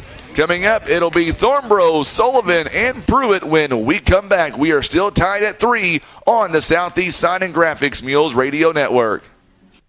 I pledge allegiance to the flag of the United States of America and to the republic for which it stands, one nation, under God, indivisible, with liberty and justice for all.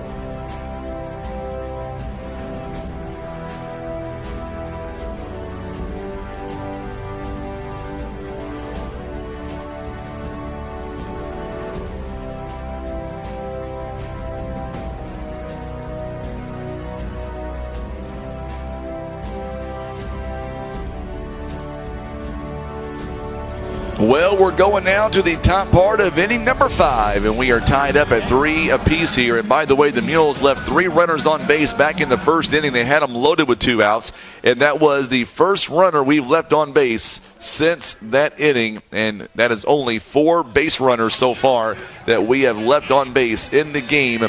You look at the Bulldogs and what they have left on base so far. They have already left 4 as well.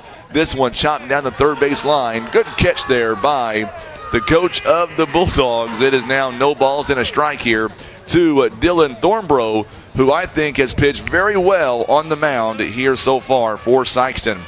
Had a rocky first inning since then, has given up no runs. There's a swing and a miss. Quickly, no balls and 2 strikes.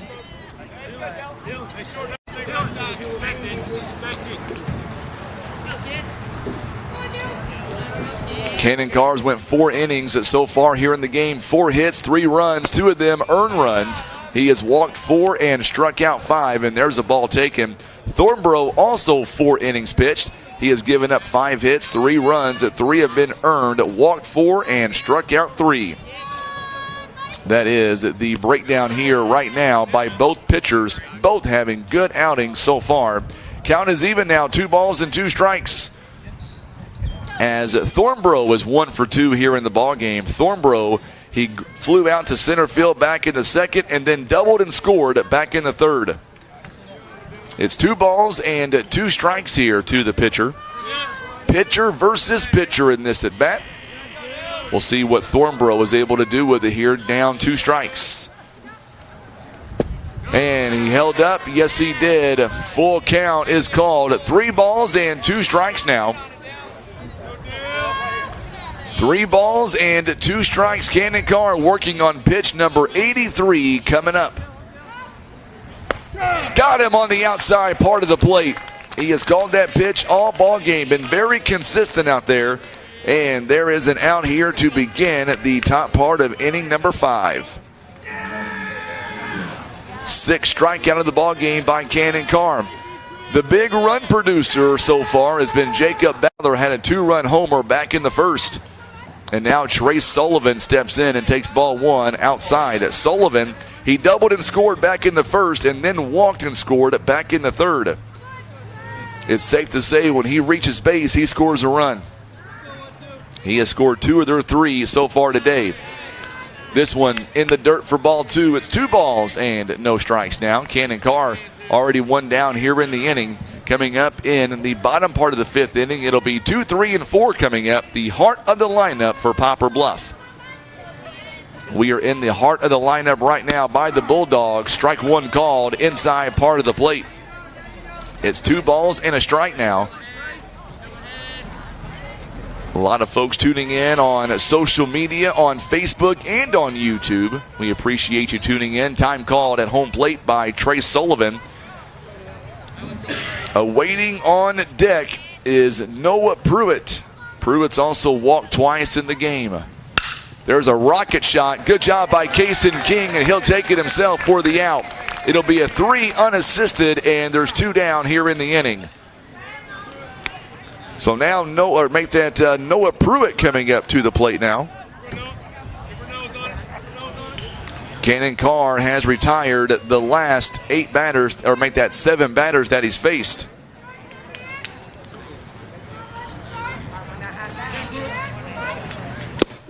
Strike called, 86 miles an hour. Still has the heat going on right now here in the 5th. Noah Pruitt here in the ball game has walked twice. Carr has retired 7 straight batters. Trying to make it number 8. There's a fly ball out to straightaway center, and it's going to get in for a base hit. It falls right in front of Valenzuela for a 2-out hit. So Pruitt now standing on first base with 2 outs rather. His first hit of the ball game, and now Camden Copeland is going to come in. Copeland, by the way, he got a base, or I should say reached on an error back in the first and then struck out in the third. So now Camden Copeland, he is 0 for 2 in the ball game as Cannon Carr steps in, and here's the first pitch coming up. In there for a call to strike 1. No balls and a strike now. to Copeland. 2, 3, and 4 coming up for the Mules in the bottom part of this inning. Oh, you're so very much welcome, Miss Stephanie. There's a ground ball hit sharply to the shortstop. Takes it on a hop and throws to first base. Got him by a step, and the inning will come to an end. We'll finish that comment coming up here by Stephanie Beecham in just a moment. It is no runs, 1 hit, 1 left on. Greenwald, Ballard, and King are all due up, and we are tied at 3. You're listening to Mules Baseball on the Southeast Sign and Graphics Mules Radio Network. Got Ram Truck Month going on. Fresh inventory arriving daily. We still need your quality pre-owned vehicles, whether you want to trade or you just want to sell. We want to look at it. The Ram Truck Month is going on now.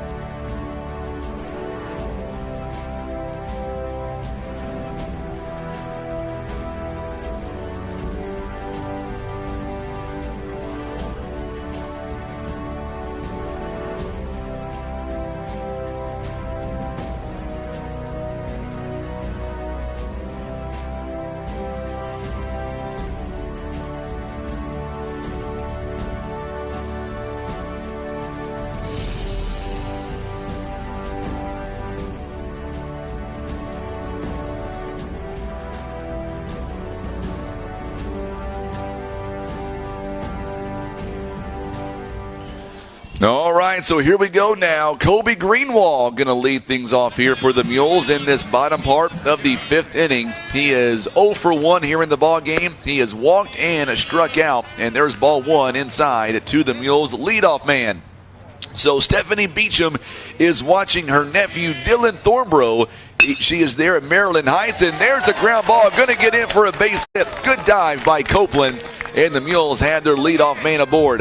That was a good job there by Copeland. Try to keep it in front of him. And that was hit on the screws, and now Jacob Ballard going to come in. He's got a 2-run homer back in the first.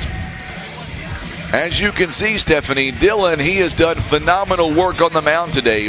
Had a rocky first inning, but since then has given up 0 in the scoring column since that first inning. He has had a great game. And this could be a double play. Steps on first or second base, and not in time at first. It was a rocket shot by Jacob Ballard, and it'll wind up and be a fielder's choice for the out. So 1 down here in the inning, and the Mules will have their catcher on first base.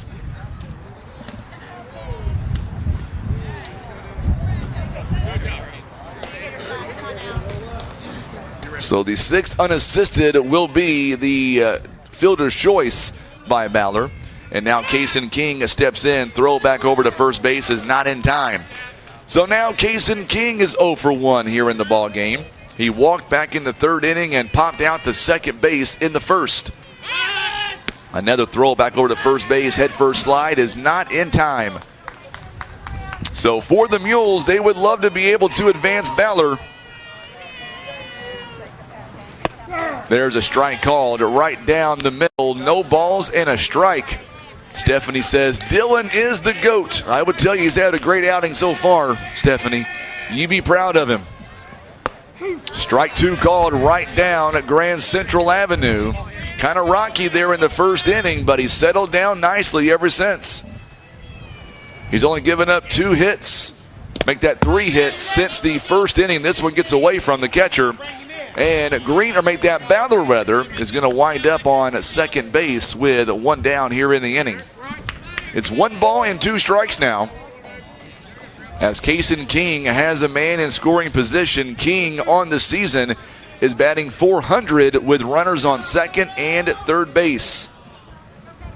King so far this season 6 RBIs. He's got 7 hanging out on second base, and he couldn't hang up. And that's going to be a strikeout. Swing and a miss, and now there's 2 down in the inning. Big out by Thornborough.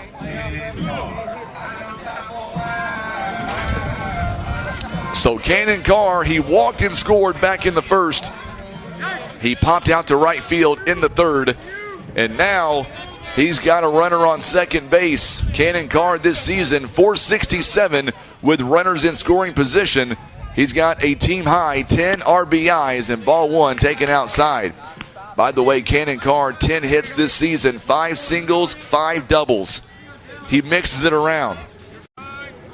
He gets a hold of one. Ball game will be untied if he gets a hold of one. He takes ball 2 downstairs, 2 balls and no strikes.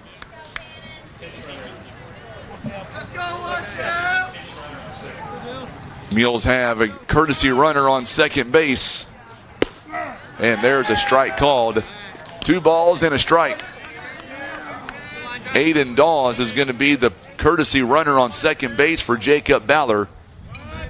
With 2 outs, they go to the bench. And there's a ground ball, base hit by Cannon Carr. Coach Edwards says go. He's going to send him home, and here's a throw home. It is not in time, and the Mules take the lead. So the courtesy runner pays off, and Cannon Carr swaps places on the throw, and now it is 4-3. Mules lead by 1.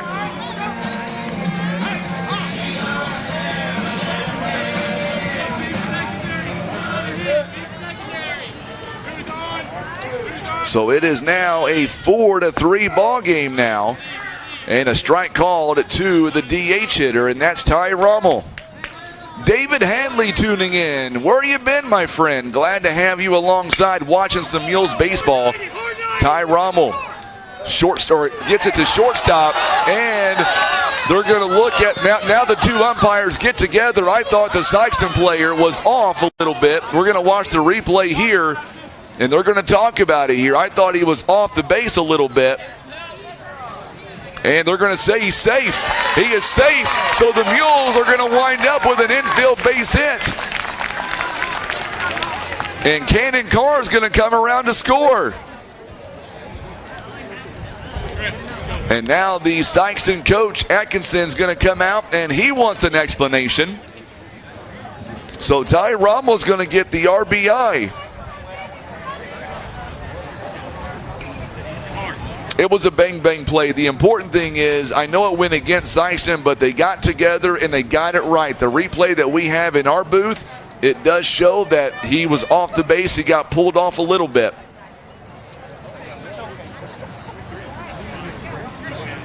So now the Mules are up by a couple of runs. It is now 5-3, and the Mules will have Ty Rommel on first base with 2 down in the inning. Atkinson, I get why he's not happy. The umpire made the call, and his team was starting to walk off the field. I get it, but they did get together, and they made the right call. Safe at first base. And Mules have a 2-run lead now, thanks to back-to-back base hits by Cannon Carr and by Ty Rommel.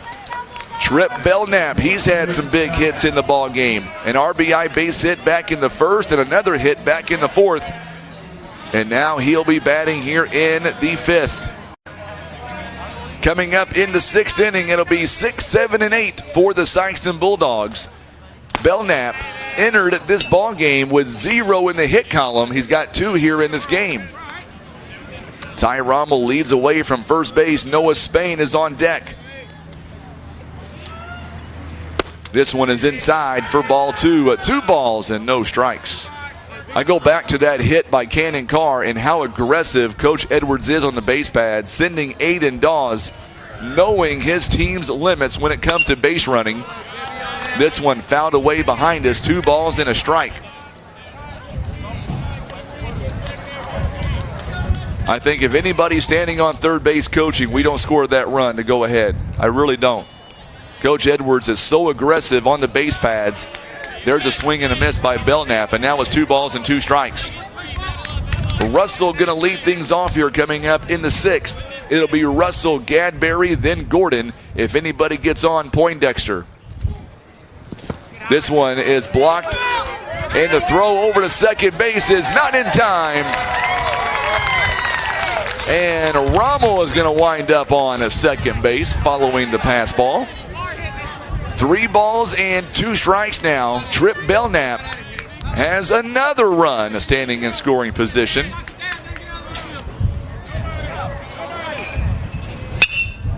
And this one is going to get possibly, is it going to fall in fair territory? It is. It is going to be a fair ball. Another base hit, and another run comes in to score. So Ty Rommel with a big, Belknap rather, with a big hit. And now it is 6-3, back-to-back-to-back hits. And that's going to bring out the coach now. Once again, Atkinson going to come out for the Sikeston Bulldogs.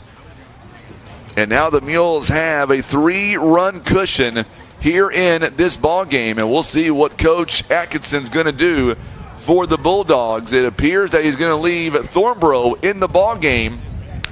Up to this point, he has been phenomenal since that first inning, giving up 3 runs now. But they still have 2 more innings to go here in the ball game.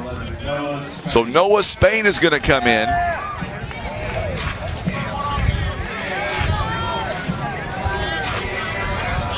David, you moved to Farmington on us.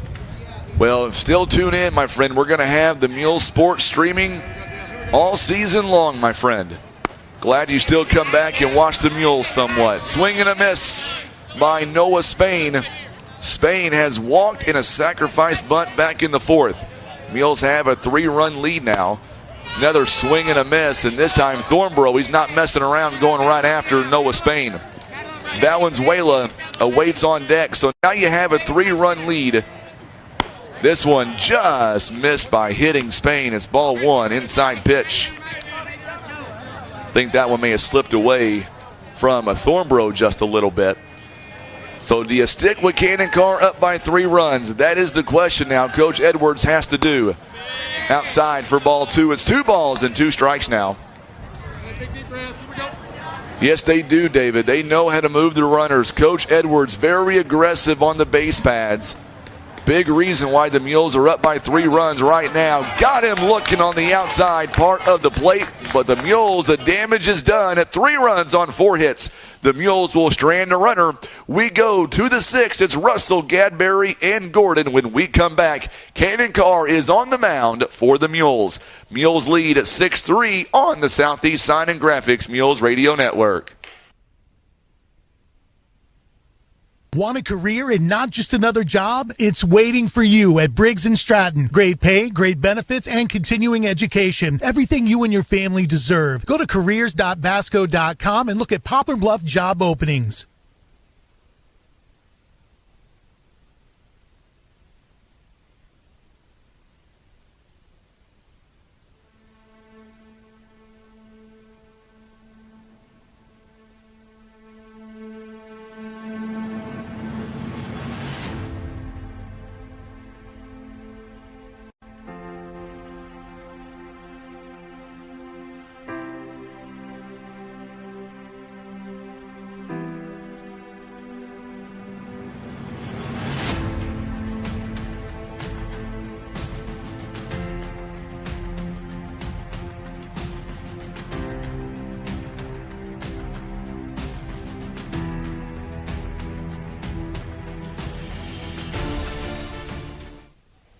So coming up here in the 6th inning, it'll be Russell, Gadberry, and Gordon, and Cannon Carr back on the mound for the Mules, and there is strike 1 called on the outside, a part of the plate. No balls and a strike now to Theron Russell, and Russell now steps in with nobody on and nobody down here in the inning. This one a little bit low for ball 1.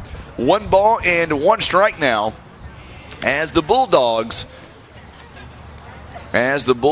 are down by 3 runs at trying to get back in this contest. Swing and a miss, 86 miles an hour on the fastball. Good deal, David. I want to see you there, my friend. First football game. Hard to believe that we're talking about football, but it'll be here before you know it. This one's ball 2, way outside. Good stop by Jacob Ballard. 2 balls and 2 strikes now. Down to the final 6 outs for the Bulldogs. Mules are trying to get their 3rd win in the conference. This one's fouled away to the screen. Still 2 balls and 2 strikes. Coming up on pitch number 97 on the way for Cannon Carr. Trip Belknap is going to be the man possibly going to come in to shut down this game, possibly, for the Mules. There's a fly ball. This one's a short blooper. It's going into right field. Going to drop in for a base hit. Good job there by Russell, as Greenwald could not get a good read on the ball. A leadoff base hit now for the Sikeston Bulldogs. And now coming up to the plate now is Luke Gadberry. 2 base hits in the ball game.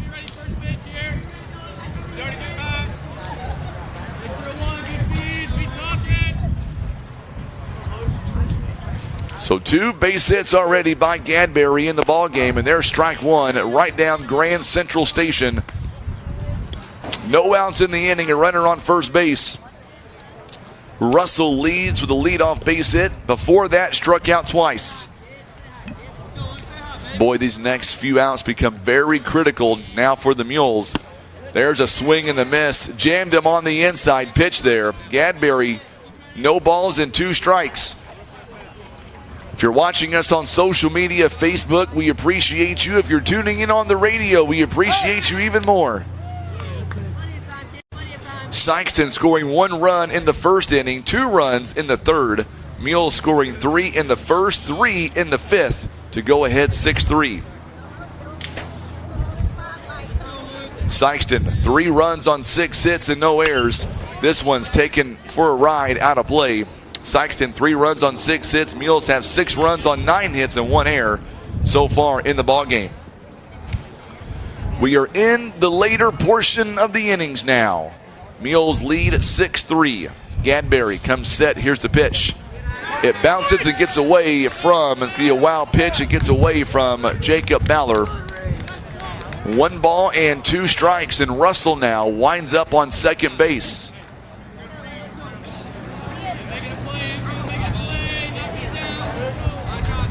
Pitch number 102 is upcoming now for Cannon Carr. He's getting closer to that pitch limit. There's a foul ball again. Still no balls, and make that 1 ball, 2 strikes.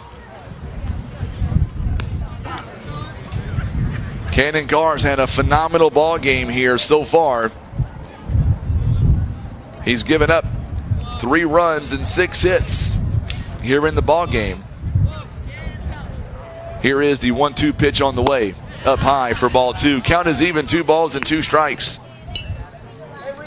6 strikeouts so far, 4 walks here by Cannon Carr. Mules have a 3-run lead. They're not trying to really pay attention to the runner on second. They're trying to get this out at home. Here is the 2-2 pitch on the way by Cannon Carr. Jammed him inside, but just misses. 3 balls and 2 strikes, and this pitch becomes very critical now for Poplar Bluff. The tying run could be coming up with nobody out. I would think no matter what, this might be the last batter that Cannon Carr will face. And it gets away, and it'll be a walk here. Nobody out, and that's going to bring Steve Edwards to the mound, and we'll see what he does here. So a leadoff base hit and a leadoff walk, or I should say another walk, and that's going to be all for Cannon Carr. So that being said, we will have a new pitcher coming in. We'll tell you more about him coming up. This call to the bullpen is all being brought to you by Larry Hillis Dodge. We're back in 30 seconds. Mules lead at 6-3 on the Southeast Sign and Graphics Mules Radio Network.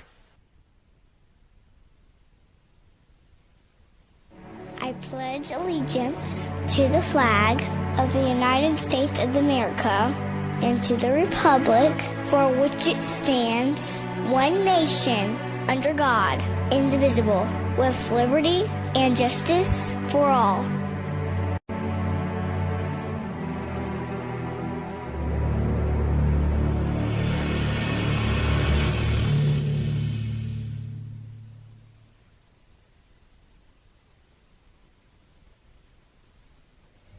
So Cannon Carr goes the distance here, 105 pitches. He threw 14 here in the inning. And, of course, we'll go ahead now and get you to his final numbers here this afternoon. He is responsible for the runners on first and second base. And, of course, he went 5 innings here in the ball game, 105 pitches. He faced 25 batters.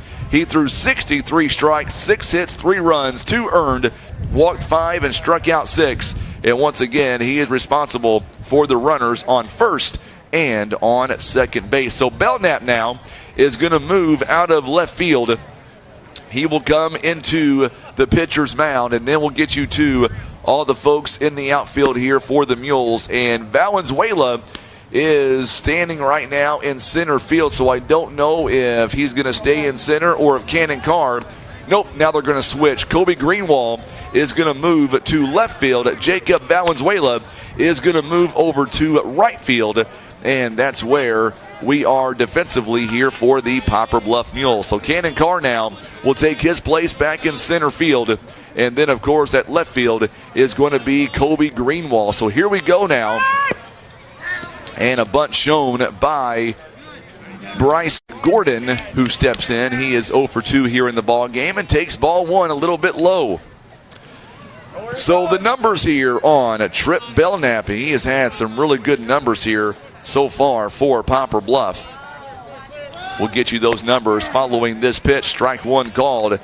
Looking at Trip Belknap, he has faced 44 batters here. He's gone 10 innings so far, 2-0 on the season. 7 hits, 7 runs, all 7 earned. He has walked 7, struck out 13. ERA is 4.900. And there's a foul ball. So now it's 1 ball and 2 strikes. As Trip Belknap now coming in and trying to possibly get a 2-inning save for Poplar Bluff. They've got runners on first and second base, so now the tie-in run comes to the plate now. Mules lead at 6-3. Gordon coming in, and this one is grounded over to first base and in time at first base on a 3 unassisted. But the runners do advance here with 1 away in the inning.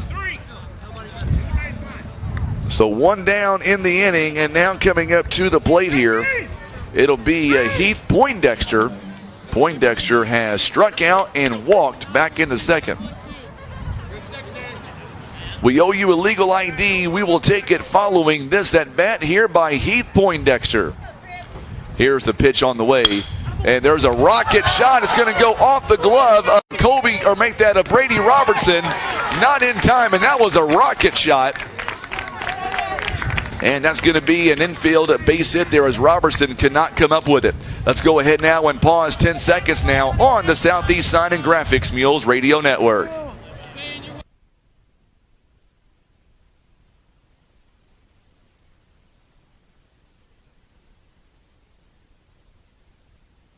It is at 6 o'clock. I'm Frankie Castile alongside Tim Hicks on the old camera. And now it is a 6-4 ball game.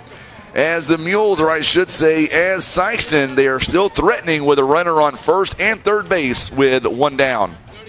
So Levitt coming in, lefty versus lefty. He is 0 for 3 in the ball game and takes ball 1 a little bit outside. 1 ball and no strikes. So Levitt here in the ball game, struck out looking, popped out to first, or I should say the pitcher back in the second, and then grounded out to second base back in the fourth. He's got 2 runners on and 1 down. It's a 6-4 game right now for the Mules. Strike called. Good pitch by Trip Belknap.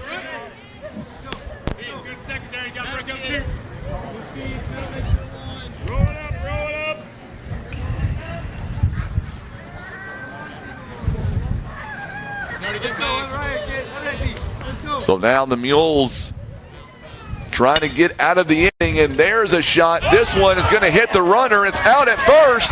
Got him a double play as the ball hit the runner, and then they threw him out at first base. What a good job by Noah Spain. Mules get out of the inning, only giving up the 1 run. Coming up, well, I guess they're going to get together, and we're going to see here. Yes, it is. Is the inning over? The inning may not be over. Hang on a second. The inning is not over. I didn't think it was going to be over. I didn't think that was going to be the case. The ball did hit the runner, so it should be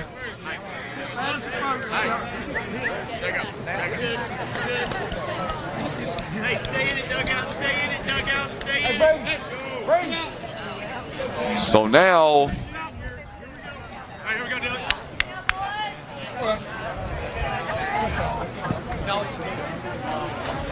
so 2 down are in the inning following that play, and still runners on second and third base.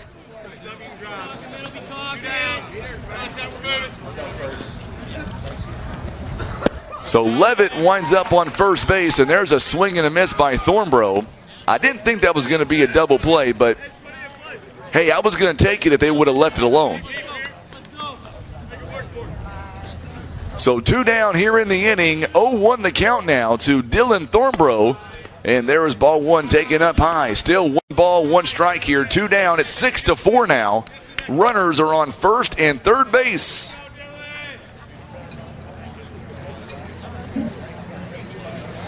Here is Belknap now. There's a ground ball. This one's going to get to Robertson. Robertson's got to hurry. Throws it and safe at first base. And the run's going to come in to score.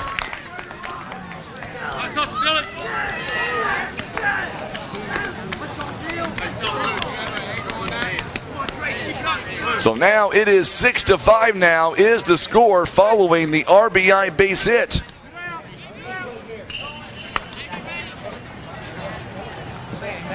And now coming up to the plate, Trace Sullivan. It was the right call. He was safe. He was safe by an inch. This one gets away from Ballard again. It's going to go right back to Belknap. And each runner is going to move over there on the wild pitch. So now runners on second and third base.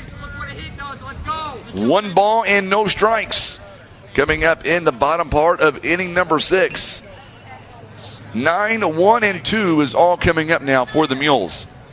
And they're going to go ahead and intentionally walk. They're going to go ahead and walk Sullivan to get to Pruitt.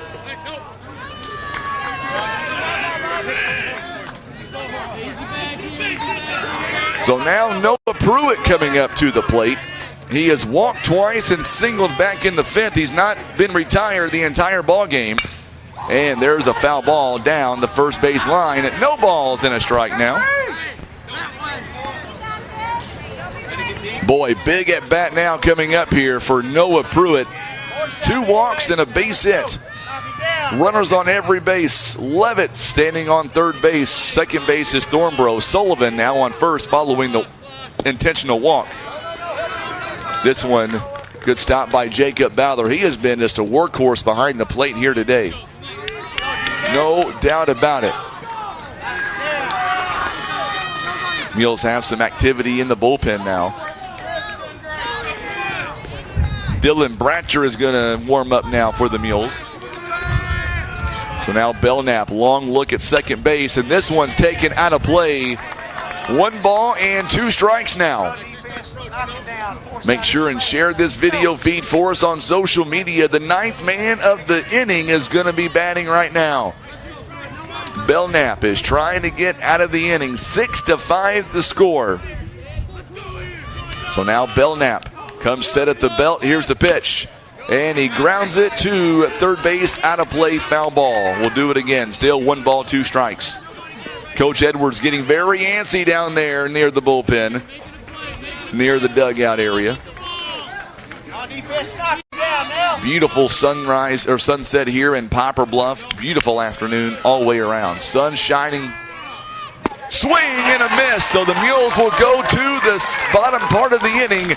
And 2 runs on 3 hits and 2 left on base. It'll be Valenzuela, Robertson, and Greenwall when we come back and the Mules lead by a run on the Southeast Sign and Graphics Mules Radio Network.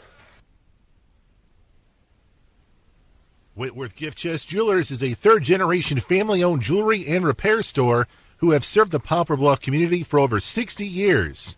Our family has always worked hard to provide the finest jewelry creations and service imaginable. Las Margaritas and Mayas, serving up the best authentic Mexican food since 1997. The Esquivel family, always proud to support our Poplar Bluff Mules.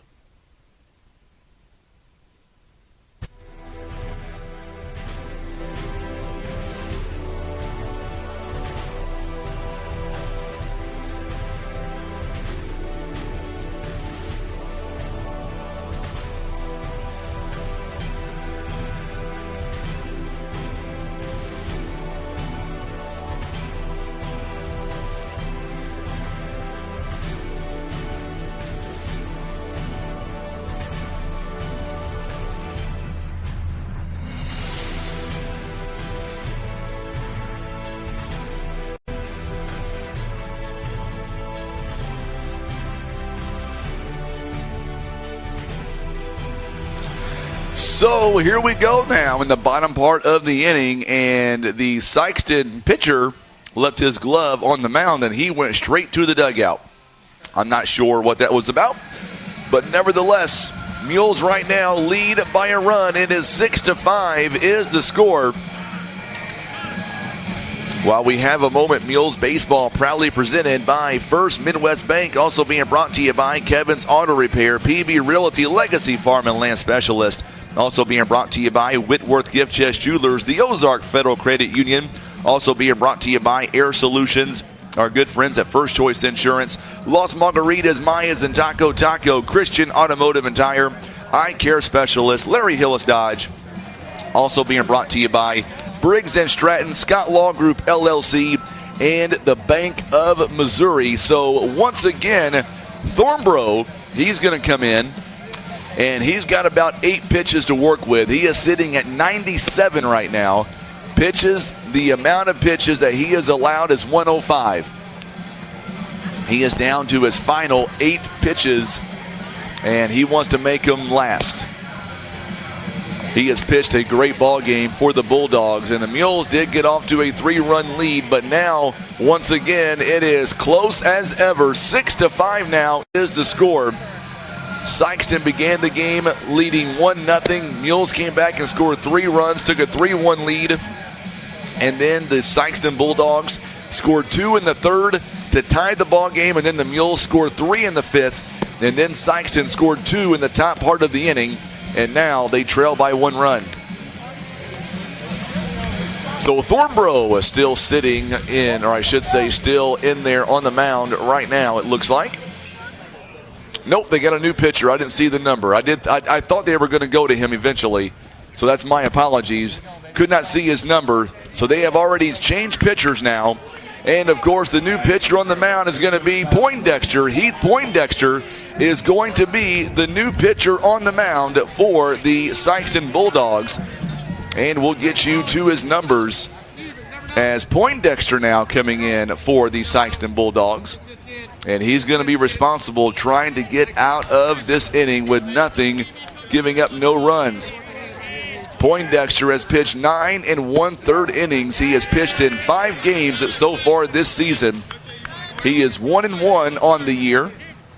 He has given up 9 hits, 8 runs, 7 of them earned. He's walked 5 batters and struck out 10. His ERA is 5.25. Quickly, no balls and 2 strikes here.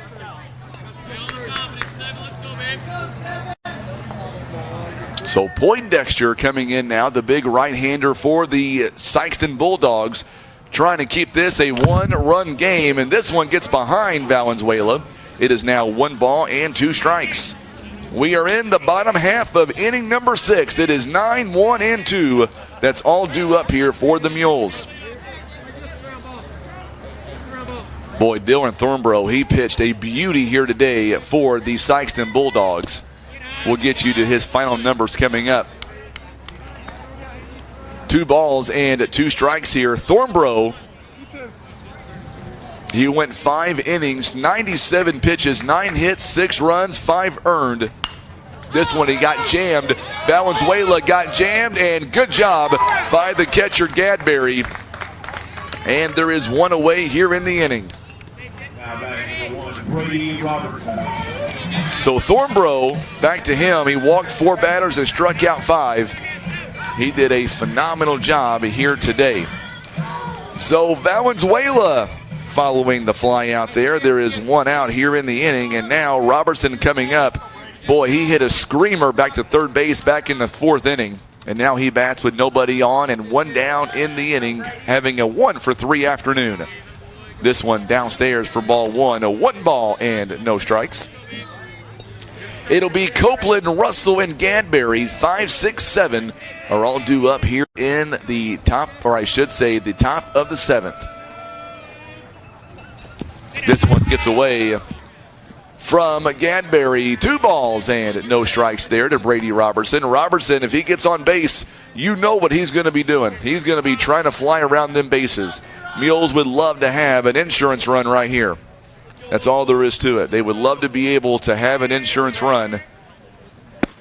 And strike 1 called. Good pitch by Poindexter, making his 5th pitching appearance this season for the Bulldogs. Bulldogs looking for their 2nd win of the year.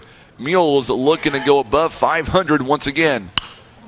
Foul out of play behind us. Good rip by Robertson. 2 balls and 2 strikes.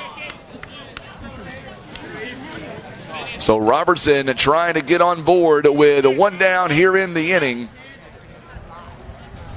And then let Greenwall come up and do some work. Greenwall, there's a nice shot by Robertson. Robertson's going to get on base with a base hit to left field. Big round around first base, and he'll go back. So Greenwall coming up to the plate now with a 1 on and 1 down.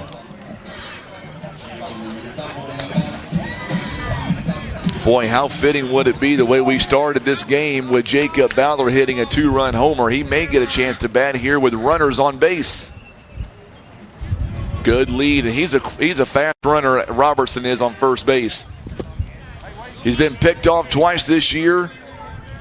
Caught stealing once, and there's a ball in the dirt. 1 ball, no strikes to Greenwall. Greenwall, he's had quite the afternoon. He walked and scored back in the 1st. He also singled back in the 5th. He struck out in the 2nd. Here is the 1-0 pitch on the way to Greenwall. There's a ground ball. This one goes up the middle, and it's going to be bobbled, picked up by the shortstop, and it's going to be a fielder's choice. So Russell couldn't hang on to it, but he's able to step on the bag and get the out.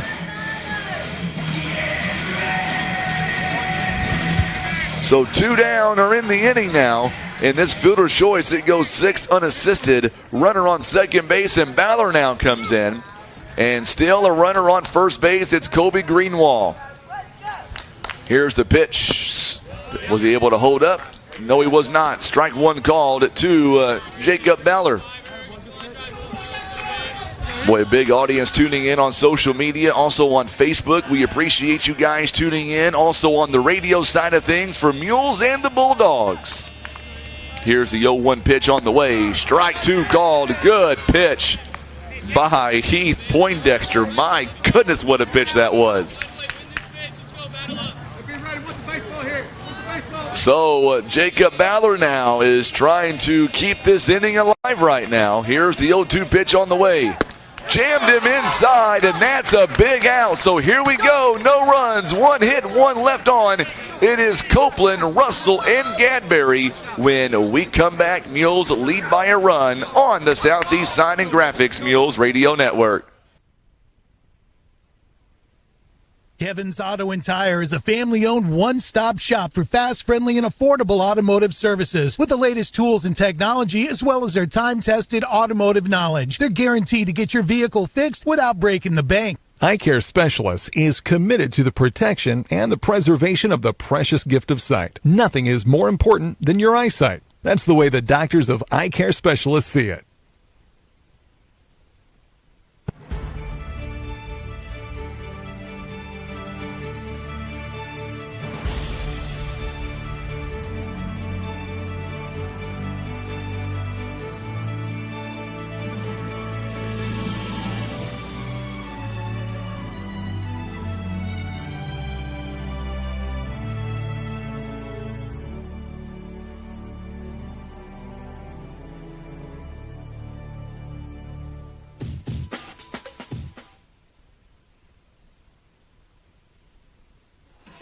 Coming up on the 2-hour mark here this afternoon in Poplar Bluff, and Trip Belknap is back out on the mound for his second inning of work. And for Trip Belknap, he is not only going for a victory here tonight for the Mules, he's also picking up the save if he's able to come away with this win. And, of course, Belknap, 17 pitches thrown in the ballgame. Mules getting a man on the base pads with one down and could not advance him over. And Robertson was out on a fielder's choice. And then Ballard swing and a miss, and that will end the 6th inning. So now we are in inning number 7. And for the Sikeston Bulldogs, it'll be 5, 6, and 7. Unless we see any pinch hitters, it'll be Camden Copeland, Theron Russell, and Luke Gadberry. Copeland, by the way, he has reached on an error back in the first, struck out in the third, and grounded out to a shortstop back in the 5th. You look at Russell, struck out looking in the first and third inning. He also singled and scored back in the 6th. And then Gadberry, he's got 2 base hits and a walk back in inning number 6. So here we go. That is going to set the stage now for this coming up inning, and we will see what the Mules can do here in the top part of inning number 7, as Trip Belknap looking for his first save of the season. This one popped up and goes out of play behind us. It's no balls and a strike. Coming up following this contest, I believe we're going to have live on the program, we will have head coach Steve Edwards and maybe a couple of players. Strike 2 right down the middle. Good pitch by Trip Belknap. Belknap not messing around here in the beginning of this inning. No balls and 2 strikes here. And time is called by Copeland just in the nick of time, too. He stepped off before the umpire actually granted it. He's lucky that Belknap did not wind up and throw that pitch. There's a ground ball. This one by Spain, could not come up with it. And that was hard to come up with. That was a good hit by the leadoff man. And we're going to give that one a hit by Copeland. So now he is standing on his first base with nobody out. So now Russell stepping in now. He is 1 for 3 on the afternoon. Belknap, the left-hander on the mound for Poplar Bluff. And there's the bunt. It's a good one. They're going to have to hurry, and they don't get him. He is safe at first base.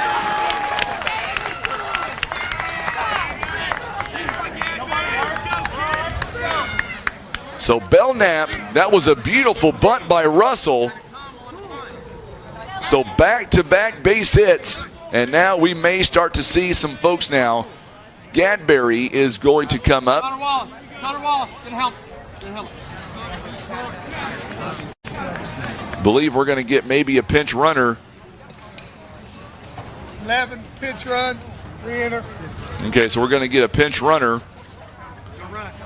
is what the home plate umpire said. Hunter has no idea where he's going. He's going to go to second base. So Hunter Wallace is now going to go to second base now, and he will be the courtesy, or make that pinch runner rather.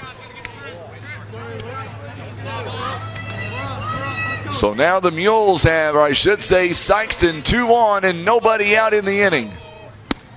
And there's ball 1 taken outside. Mules have a 1-run lead, back-to-back base hits to begin this inning. If Sikeston's able to score a run and tie this game up, or worse, take the lead, then the Mules will have Kaysen King, Cannon Carr, Ty Rommel all due up in the bottom part of the inning. So Wallace leads away from second base. Here's the 1-1 pitch. Swing and a miss. Big swing and a miss. And now it's 1 ball, 2 strikes. So Gadberry, 2 base hits rather. He has walked in the 6th. This would be a big out for the Mules if they're able to get it. The next 2 batters have gone 0 for 6. Or make that 0 for 5 with a walk. There's a ground ball. This one is going to be taken by Robertson and safe at second base. And now the bases are loaded, nobody out. That was a hard play by Robertson. He did all he could to keep that ball in front of him.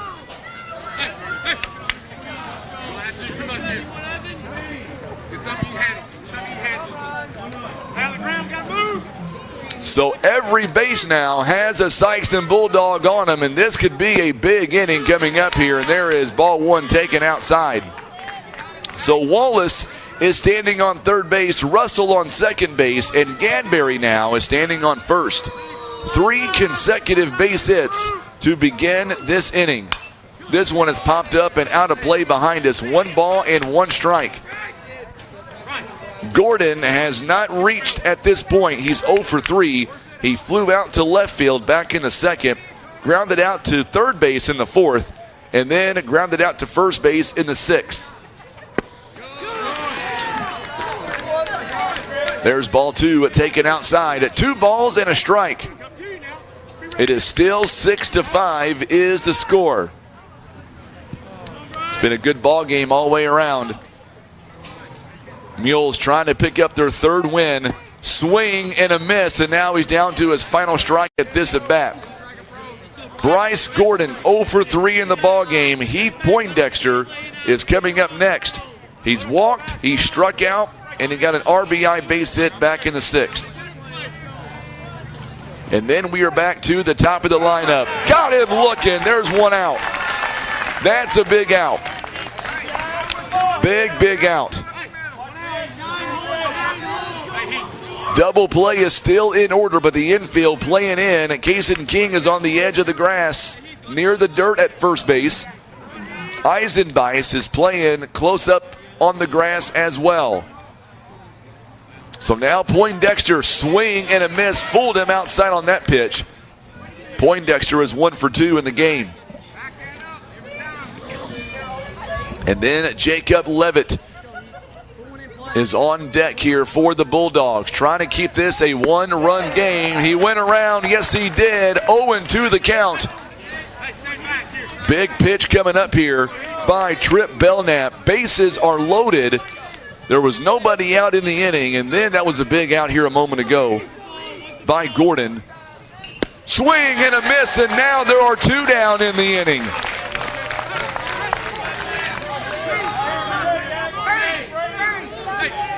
And now all bets are off. The infield backs up a little bit.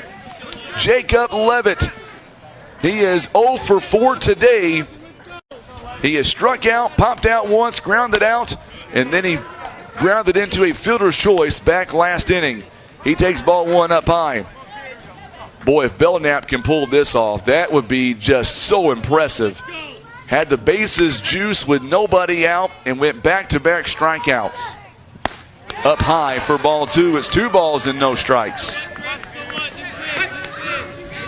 Jacob Levitt, the center fielder for the Sikeston Bulldogs, stands in with runners on every base. Belknap now comes set in there for a call to strike 1. 2 balls and a strike.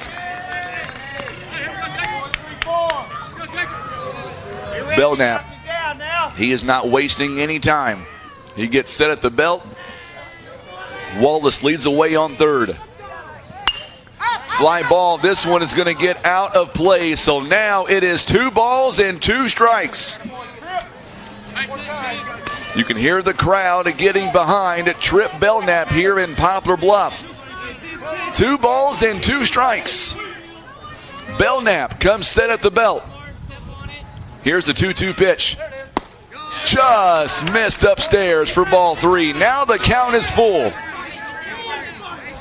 Big pitch coming up here by Trip Belknap. 3 balls and 2 strikes. Nowhere to put them. Here's your payoff pitch on the way. And they walked him, and the game is tied.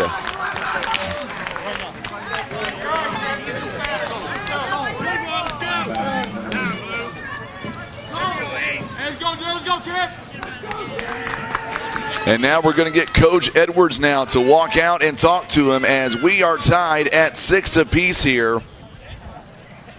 And Coach Edwards is going to stay with Belknap. That was a close pitch. That was very close. It could have went either way. They're going to go ahead now and bring in Dylan Bratcher. That being said, it is a call to the bullpen. It's all being brought to you by our good friends at Larry Hillis Dodge. We'll be back. Mules still tied at 6-6, and Bratcher is coming out. He'll be the new pitcher for the Mules, the third pitcher of this ball game. You're listening to Mules Baseball on the Southeast Sign and Graphics Mules Radio Network.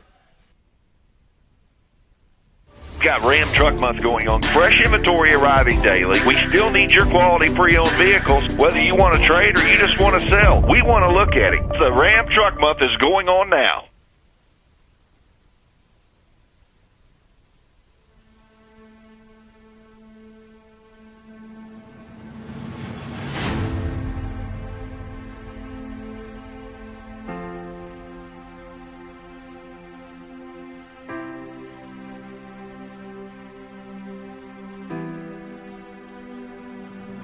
So the Mules are going to go to their third pitcher of the ball game, and this one's going to belong to Dylan Bratcher, as Dylan Bratcher now is on the hook now. He's worked 8 innings so far this season.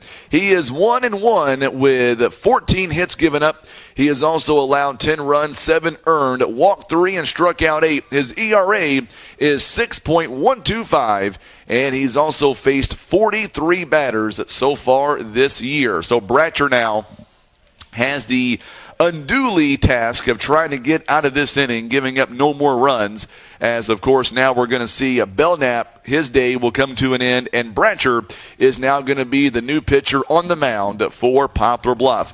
So he's got his warm-up tosses. So here we go. Russell is standing on third base, Gadberry at second, and Levitt is on first following his 2-out walk a moment ago. Mules just need the out here to get to the bottom part of the inning. And he takes ball 1 upstairs. 1 ball and no strikes.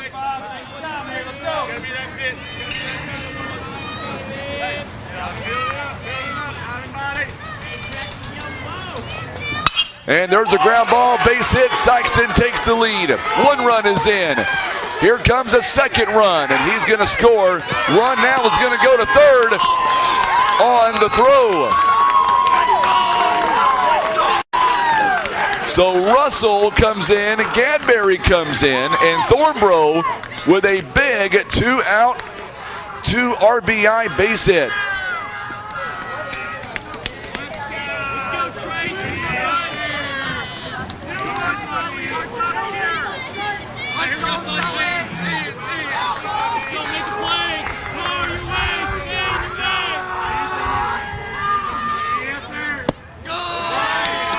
And ball 1 taken out to Trace Sullivan. So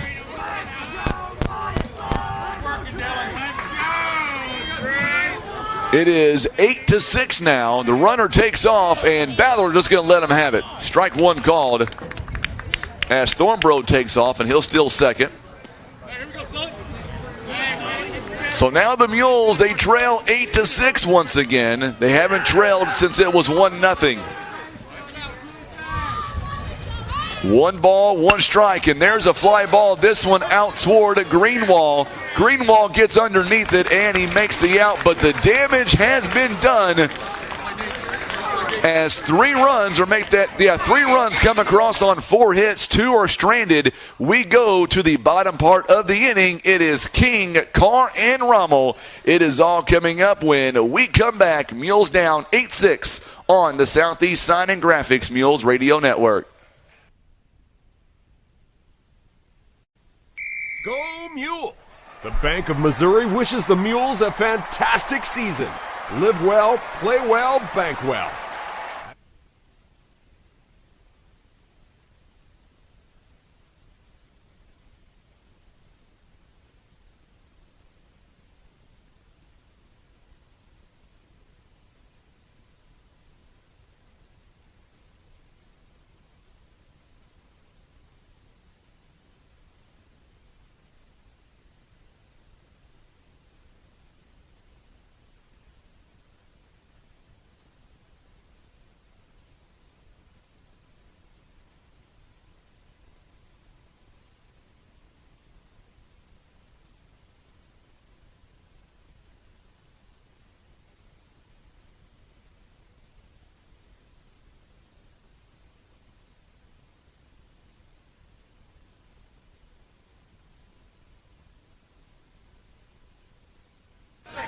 right, so here we go now.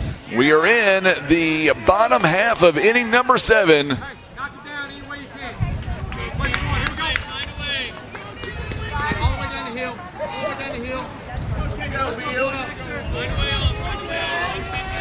Mules need 2 runs to keep this game going, 3 for the win. Kason King, Cannon Carr, and Ty Rommel all due up. There's a pop-up by Kason King. This one's going to stay in. Sullivan, well, I say it was going to be Sullivan. Russell winds up and makes the catch. So 1 down here in the inning. And you can tell by looking at Kason King's face, that was not the one he wanted.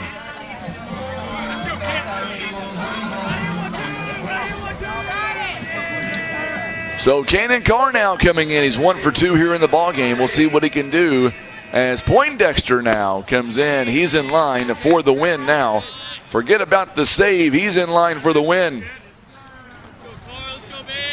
1 ball and no strikes to the Mules, starting pitcher of this game. And he's going to be called a strike 1 right down the middle. 1 ball and 1 strike here. This would be a huge win for the Sikeston Bulldogs, looking for their 2nd win on the year. Just goes to show you that at any point in time in this SEMO Conference, you can beat anybody. We've always said that. 2 balls and a strike. Ty Rommel awaits on deck. In there for a call to strike 2, and now it's 2 balls and 2 strikes. Ty Rommel awaits on deck. If anybody gets on, Dylan Bratcher will more than likely bat in the inning. Here is the 2-2 pitch on the way by Poindexter. Got him on the outside part of the plate. And it's been that way all game. He's been consistent with that pitch. So now the Mules are down to their final at-bat of the ball game. 2 down in the inning. They trail by a score of 8-6. So Dylan Bratcher awaits on deck. And now Poindexter going to get a talking to by the first baseman and kind of settle him down to make sure that they're all on the same page. Sikeston 1 out away from knocking off the Poplar Bluff Mules. That would be a big win for Sikeston if they're able to hang on here. There's 2 down in the inning. Ball 1 and taken up high. They're going to appeal to the first base umpire. He says no call, or I should say a ball rather. 1 ball, no strikes. Stephanie Beecham talking about her nephew, Dylan Thornbrough. He's come in clutch all ball game, no doubt about it. Call him Mr. Clutch in this game. Pitching and hitting today. 2 balls and no strikes. Strike called right down the middle. 2 balls and a strike now. 2 balls and a strike, 2 down and nobody on. The Mules are down by a couple of runs. This one popped up out of play behind us, so now the Mules are down to their final strike of the ball game. Mules down to their final strike with nobody on. Trying to get somebody on to at least have a chance here to tie the game. Here is the 2-2 pitch on the way here by the Bulldogs. And swing and a miss, and Ty Rommel's going to trot down to first base, and there is the 3rd out, and the ball game comes to an end.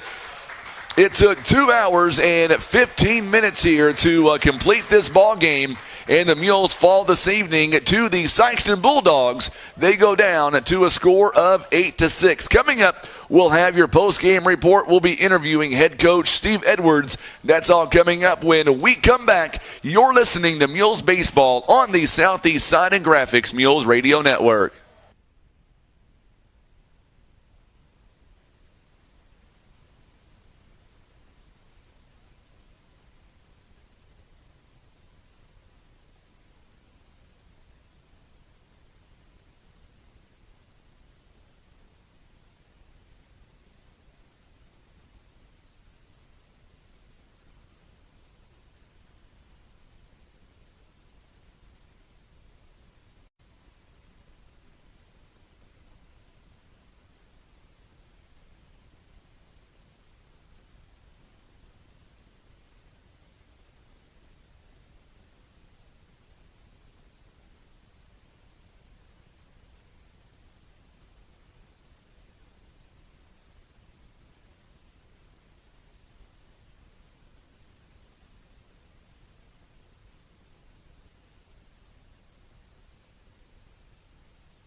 We are back here live in Poplar Bluff with the head coach of the Mules, Coach Steve Edwards. And, Coach, not the result that we wanted here this evening, 8-6. Walk us through the last 3 innings when the Mules were up by 3 runs. Sikeston kind of started to get their rhythm going late in this ball game. They did. Sikeston did a good job on never giving up and grinding in there. And we made a couple of miscues out there, and we didn't bounce back from it.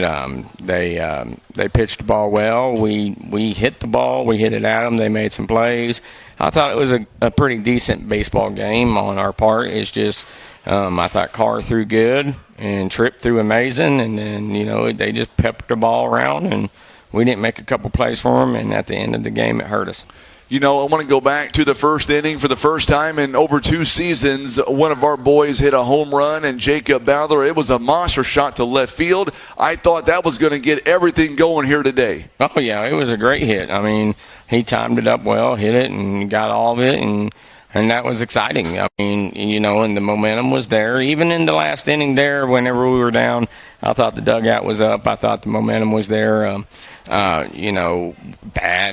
Bad on our approach at the last inning there, swinging at first pitch, popping it up, and then, of course, when we strike out looking, that's never good and stuff like that. But that falls on me. I'm not going to blame a student athlete or anything like that. It's my fault that, they were in that position and they weren't prepared for it. It took over 2 hours and 15 minutes, and Cannon Carr went the distance, 105 pitches. I thought he pitched really well, giving up just 6 hits, 5 runs, 4 earned. It was what he did, though. He only walked 5 batters but struck out 6. He kept the boys in it all game long. Yeah, and, and run support's huge. And, if we score 6 runs in a game, we should win. And then we, a couple balls got down, and, the infield, I thought, played pretty solid. A couple of bang-bang plays here and there. It is what it is. I mean, yeah, this one stings because it's a conference game and that, but, it's not the end of our season. It's, our journey's a long way from being over, and we're going to keep battling and grinding and getting after it. I thought so. I believe that's a great point as well. And besides the home run shot by Jacob Bowler, which guys today would you say stepped up in your eyes and really grew up here today? Belknap, wasn't he 3 for 3? He was 3 for 3.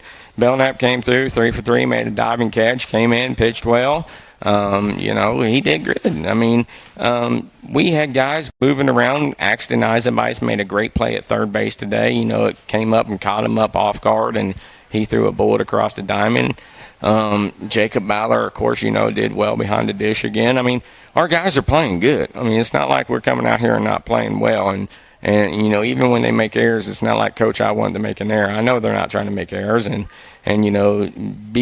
think the number one thing we got to look at this game and try to fix real quick is our plan at the plate whenever we're pressing, meaning, adversity, I guess you could say, whenever we're down and morale's down just a hair and the other team's fired up, in the dugout. You gotta stay within yourself, and you gotta still work your plan at the plate and attack every pitch that you're looking for, and don't help out their pitcher. So one thing about this game is, what will you guys do between now and Thursday as you guys prepare to leave to go to Oklahoma? And when you guys go out there, it's going to be a tough a few road games for you. Yeah, it'll be a tough road games, but it's what we want. We want to get out there and compete, and we're going to have a lot of different arms throwing and different guys moving around and stuff, and we're going to come into practice tomorrow and big time work on our approach, plan at the plate, if you would, and what we need to work on, and some of the guys will throw bullpens and flat grounds, and we'll take ground balls, have a light day, honestly, and get out, because we got to get prepared and ready to go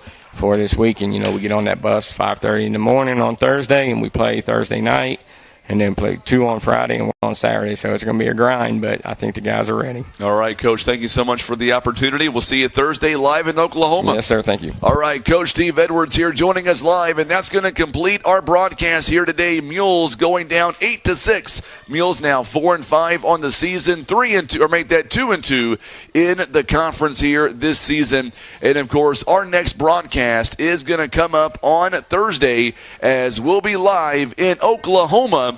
And we'll have a lot more on that broadcast coming up, as well as we get ready for the big trip to Oklahoma coming up starting on Thursday. So this will wrap it up here today. Real quickly, for Tim Hicks, I'm Frankie Castile. Also for our general manager, John Rice, our sales manager, Chereska Stockton, thank you so much for tuning in to Mules Baseball. Our sponsors, one more time, they include First Midwest Bank, Kevin's Auto Repair, also being brought to you by PB Realty Legacy Farm and Land Specialist, Whitworth Gift Chest Jewelers, Ozark Federal Credit Union, our friends at Air Solutions, First Choice Insurance, Las Margaritas, Mayas, and Taco Taco, Christian Automotive and Tire. Also being brought to you by Eye Care Specialist Larry Hillis Dodge, Briggs & Stratton, the Scott Law Group LLC, and the Bank of Missouri. Our next broadcast coming up on Thursday will be live in Oklahoma to bring you live Mules Baseball. Mules fall tonight 8 to 6. You've been listening to Mules Baseball on the Southeast Sign and Graphic Mules Radio Network.